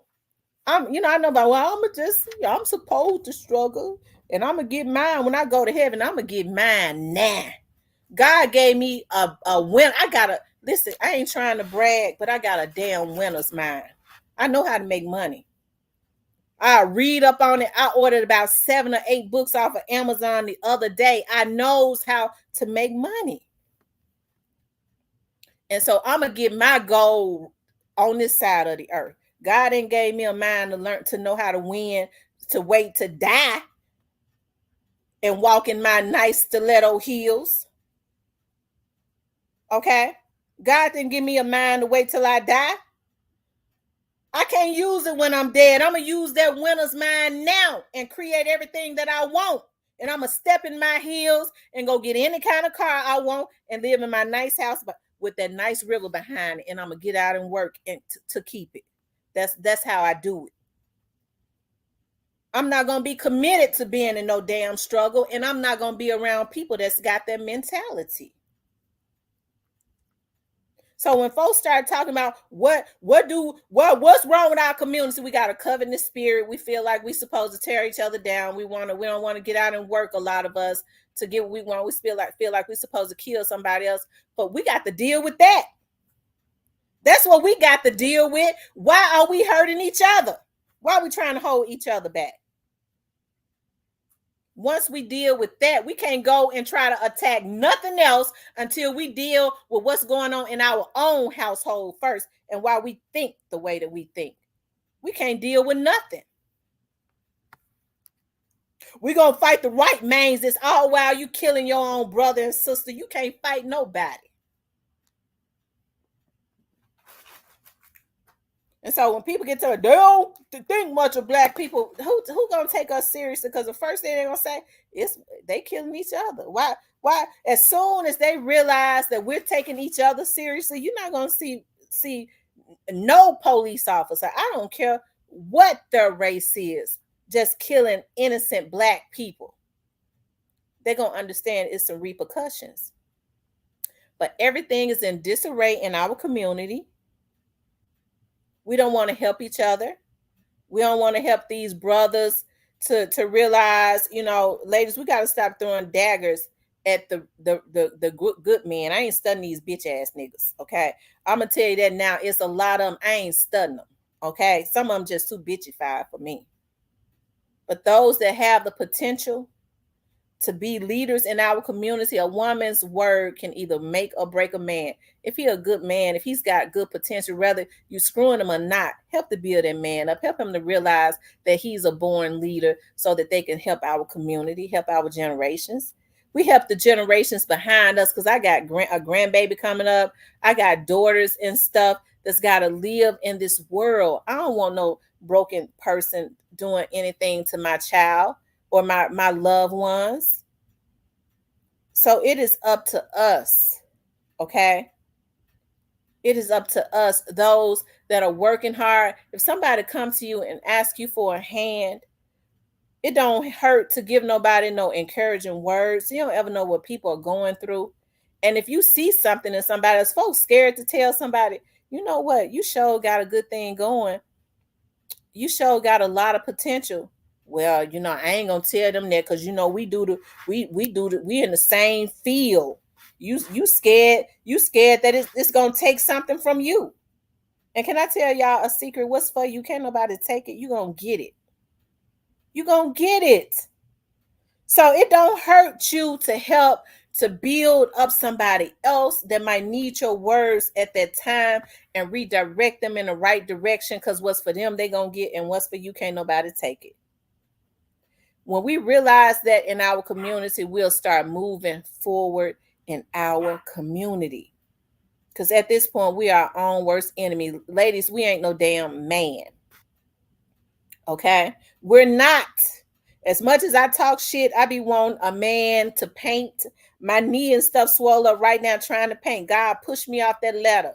And I believe God made me fall off that ladder because that made me realize I ain't supposed to be doing no damn labor anyways, especially painting no house. Okay, that was my sign right there. Never paint a house again. I'm going to get me a man to do it. Okay? Because I don't want to paint anyways. God pushed me off that ladder. You're a woman. A man's supposed to be doing all that. And my knee been swelled up ever since. Oh, it's hurting right now. But you know, y'all know I got to get it back right because I still be wearing my stilettos. I just have to wear the ones with the high platforms until my knee get right. Because y'all know I have to step in them high heels and them short dresses. Okay, that's how I do it. All right, that's how I do it. But ladies, stop trying to put yourself in a man's position. Do what you have to do.